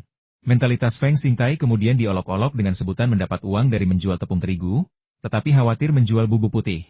Sekalipun runtuhnya Uni Soviet berdampak pada perekonomian Tiongkok, dampaknya tidak terlalu besar, dan tidak akan memengaruhi pabrik gandum Taihua dan peternakan babi Tianpeng. Setelah menutup telepon dengan ayahnya, Feng Yu memikirkan cara untuk berbicara dengan kakak Ji. Saat ia sedang berpikir, telepon berdering lagi. Feng, apakah itu kamu? Suara cemas Kirilenko terdengar dari telepon. Ia baru saja mengetahui bahwa Lituania sebenarnya berencana memisahkan diri dari Uni Soviet. Feng Yu benar-benar telah meramalkan hal ini. Sangat berbeda jika pihak lain menelepon Anda atas inisiatifnya sendiri dan jika Feng Yu menelepon Anda atas inisiatifnya sendiri. Feng Yu, yang awalnya cemas, kini bertanya perlahan, Kakak Ji, kok kamu sempat meneleponku? Apa kamu sudah membeli tungku listrik berdaya ultra tinggi yang kuinginkan? Feng, kita bahas kompor listrik nanti. Tahukah kamu kalau Lituania baru saja mengumumkan keluar dari Uni Soviet? Feng Yu berkata dengan tenang, benarkah? Aku sudah memberitahumu ini sejak lama. Kenapa? Apa kau percaya padaku sekarang? Terakhir kali Kirilenko pulang, ia menyampaikan kata-kata Feng Yu kepada ayah dan kakak laki-lakinya. Saat itu, kakak laki-lakinya menunjukkan ekspresi yang sama, sungguh tak dapat dipercaya, dan ia ingin menghajar Feng Yu, tetapi ayahnya malah berpikir keras. Ayah Kirilenko, Seshenko, memang seorang mayor jenderal. Meskipun bertanggung jawab atas logistik, ia jelas lebih terlibat dalam urusan nasional dibandingkan saudara-saudara Kirilenko. Sejak kegagalan reformasi ekonomi dan dimulainya reformasi politik, situasi politik di Uni Soviet tidak stabil, seperti yang dapat dilihat dari seringnya terjadi perpindahan dan penggantian jenderal militer dan pemimpin pemerintahan. Awalnya, Seshenko mengira hal itu akan segera berakhir karena Uni Soviet begitu kuat sehingga itu hanya penderitaan sementara. Namun, setelah mendengarkan putranya menceritakan kembali kata-kata Feng Yu, ia tak dapat menahan diri untuk berpikir bahwa apa yang dikatakan Feng Yu mungkin benar-benar terjadi. Terutama dalam kasus Ye Liqin, ini adalah bukti paling langsung. Ye Liqin baru saja mengundurkan diri beberapa waktu lalu, tetapi ia masih sangat aktif. Ia menghubungi banyak pemimpin di Moskow dan berhasil kembali berkuasa melalui pemilihan umum rakyat pertama. Sebagai mayor jenderal, Seshenko secara alami direkrut. Awalnya, Seshenko tidak siap untuk setuju. Mengapa Ye Liqin, seorang pria yang tidak disukai Presiden Jove, diizinkan bergabung dengannya? Bagaimana jika ia gagal dan juga diberhentikan sebagai mayor jenderal? Untungnya, Seshenko tidak langsung menolak, tetapi memutuskan untuk menunggu dan melihat. Jika Ye Liqin dapat mempertahankan posisinya, belum terlambat baginya untuk pindah. Namun hari ini sesuatu yang besar tiba-tiba terjadi. Lituania benar-benar akan memisahkan diri dari Uni Soviet dan mendeklarasikan kemerdekaan. Meskipun sebelumnya sudah ada beberapa rumor, tak seorang pun menyangka hal itu akan benar-benar terjadi. Ketika semuanya benar-benar terjadi, Seshenko tiba-tiba menemukan bahwa prediksi Feng Yu tampaknya menjadi kenyataan. Ia segera mendesak Kirilenko untuk menghubungi Feng Yu, mengatakan bahwa Feng Yu sangat berkuasa dan mereka harus menjaga hubungan baik. Sementara itu, Seshenko segera menemui Ye Liqin, berniat untuk berbincang baik dan mencoba mendekatinya di waktu yang tepat. Begitu Ye Liqin mengamankan posisinya saat ini, atau bahkan naik satu tingkat, maka status Shenko kemungkinan akan naik juga. Feng, tentu saja aku percaya padamu. Aku tidak menyangka kau tahu begitu banyak tentang Uni Soviet. Apa kau benar-benar berpikir Ye Liqin akan naik ke posisi tinggi dan menjadi peluang terbesar ayahku? Feng Yu berpikir, jika ayahmu membunuh Ye Liqin dan membiarkan mereka yang melancarkan kudeta militer berhasil, itu mungkin kesempatan terbesar ayahmu. Namun, jika demikian, masa depan Uni Soviet, termasuk masa depan dunia, akan menjadi tak terkendali. Feng Yu tentu masih berharap semuanya akan mengikuti hukum sejarah. Jika perubahannya terlalu besar, bukankah kemampuan ramalannya akan sangat melemah? Kak Ji, percayalah padaku. Kita ini sahabat, sahabat karib. Sekalipun kita mundur selangkah, semakin sukses Kak Ji dan semakin kuat keluarga Kak Ji, semakin stabil usaha kita, dan semakin banyak uang yang akan kuhasilkan. Napas Kirilenko memburu. Apakah ayahnya benar-benar akan dipromosikan? Apakah itu berarti statusnya juga akan naik, menjadi lebih terkenal dan lebih bergengsi di kalangan generasi kedua? Karena alasan ini, dia memutuskan untuk membalas budi dan memberitahu Feng Yu kabar baik yang telah dirahasiakannya selama setengah bulan. Feng, aku punya kabar baik untukmu. Aku sudah membeli tungku listrik berdaya ultra tinggi yang kamu inginkan. Feng Yu sangat gembira. Ini benar-benar kabar baik. Ia sudah lama menantikannya dan khawatir rencananya akan gagal. Kakak Ji, bagus sekali. Tidak akan ada yang berubah, kan? Tanya Feng Yu. Tidak, sama sekali tidak. Saya sudah meminta orang-orang untuk membongkarnya, dan akan dimuat ke truk dan dikirim ke Harbin dalam waktu seminggu. Tegas Kirilenko dengan lantang. Hahaha, hebat sekali. Kakak Ji, berapa harga tungku listrik ini? Apa kamu punya teknologi peleburan yang sesuai? Tentu saja ada teknologi terkait, meskipun tidak banyak, tetapi teknologi-teknologi tersebut jelas merupakan teknologi terdepan di dunia. Saya jamin. Nah, berapa yang akan Anda bayar? Tanya Kirilenko ragu-ragu. Dia menghabiskan hampir 10 juta rubel untuk membeli tungku listrik berdaya sangat tinggi ini, termasuk teknologi terkait, tetapi harga pasarnya, meskipun bekas, pasti tidak akan turun hingga 20 juta rubel. Jika dia menawar 20 juta, Feng Yu pasti tidak akan menginginkannya. Tetapi jika dia menawar terlalu rendah, dia akan merasa kehilangan uang. Ini adalah kesepakatan terbesar yang pernah dia buat dengan Feng Yu, jadi tentu saja dia harus sangat berhati-hati. Saudara Ji, Anda tahu daya beli Tiongkok terbatas. Kita tidak mampu membeli peralatan yang sangat mahal. Dan akhir tahun lalu, Tiongkok sudah membeli 2 tungku listrik berdaya ultra tinggi dari Eropa, jadi, tahun lalu, Huaxia membeli 2, tetapi keduanya dari tahun 1970-an dan performanya sama sekali tidak sebanding dengan yang dimiliki Kirilenko. Feng Yu mengatakan ini hanya untuk menurunkan harga. Kirilenko merenung cukup lama. Ia tahu peralatan ini sulit didapatkan. Ia selalu merasa rugi jika menaikkan harga sebesar 30% seperti sebelumnya, jadi kali ini ia memutuskan untuk menaikkan harga sebesar 50%. Bagaimana dengan 15 juta rubel, termasuk informasi teknis yang relevan, dan seperti sebelumnya, merekomendasikan 5 ahli untuk bekerja sama dengan Anda? 15 juta rubel? Murah banget.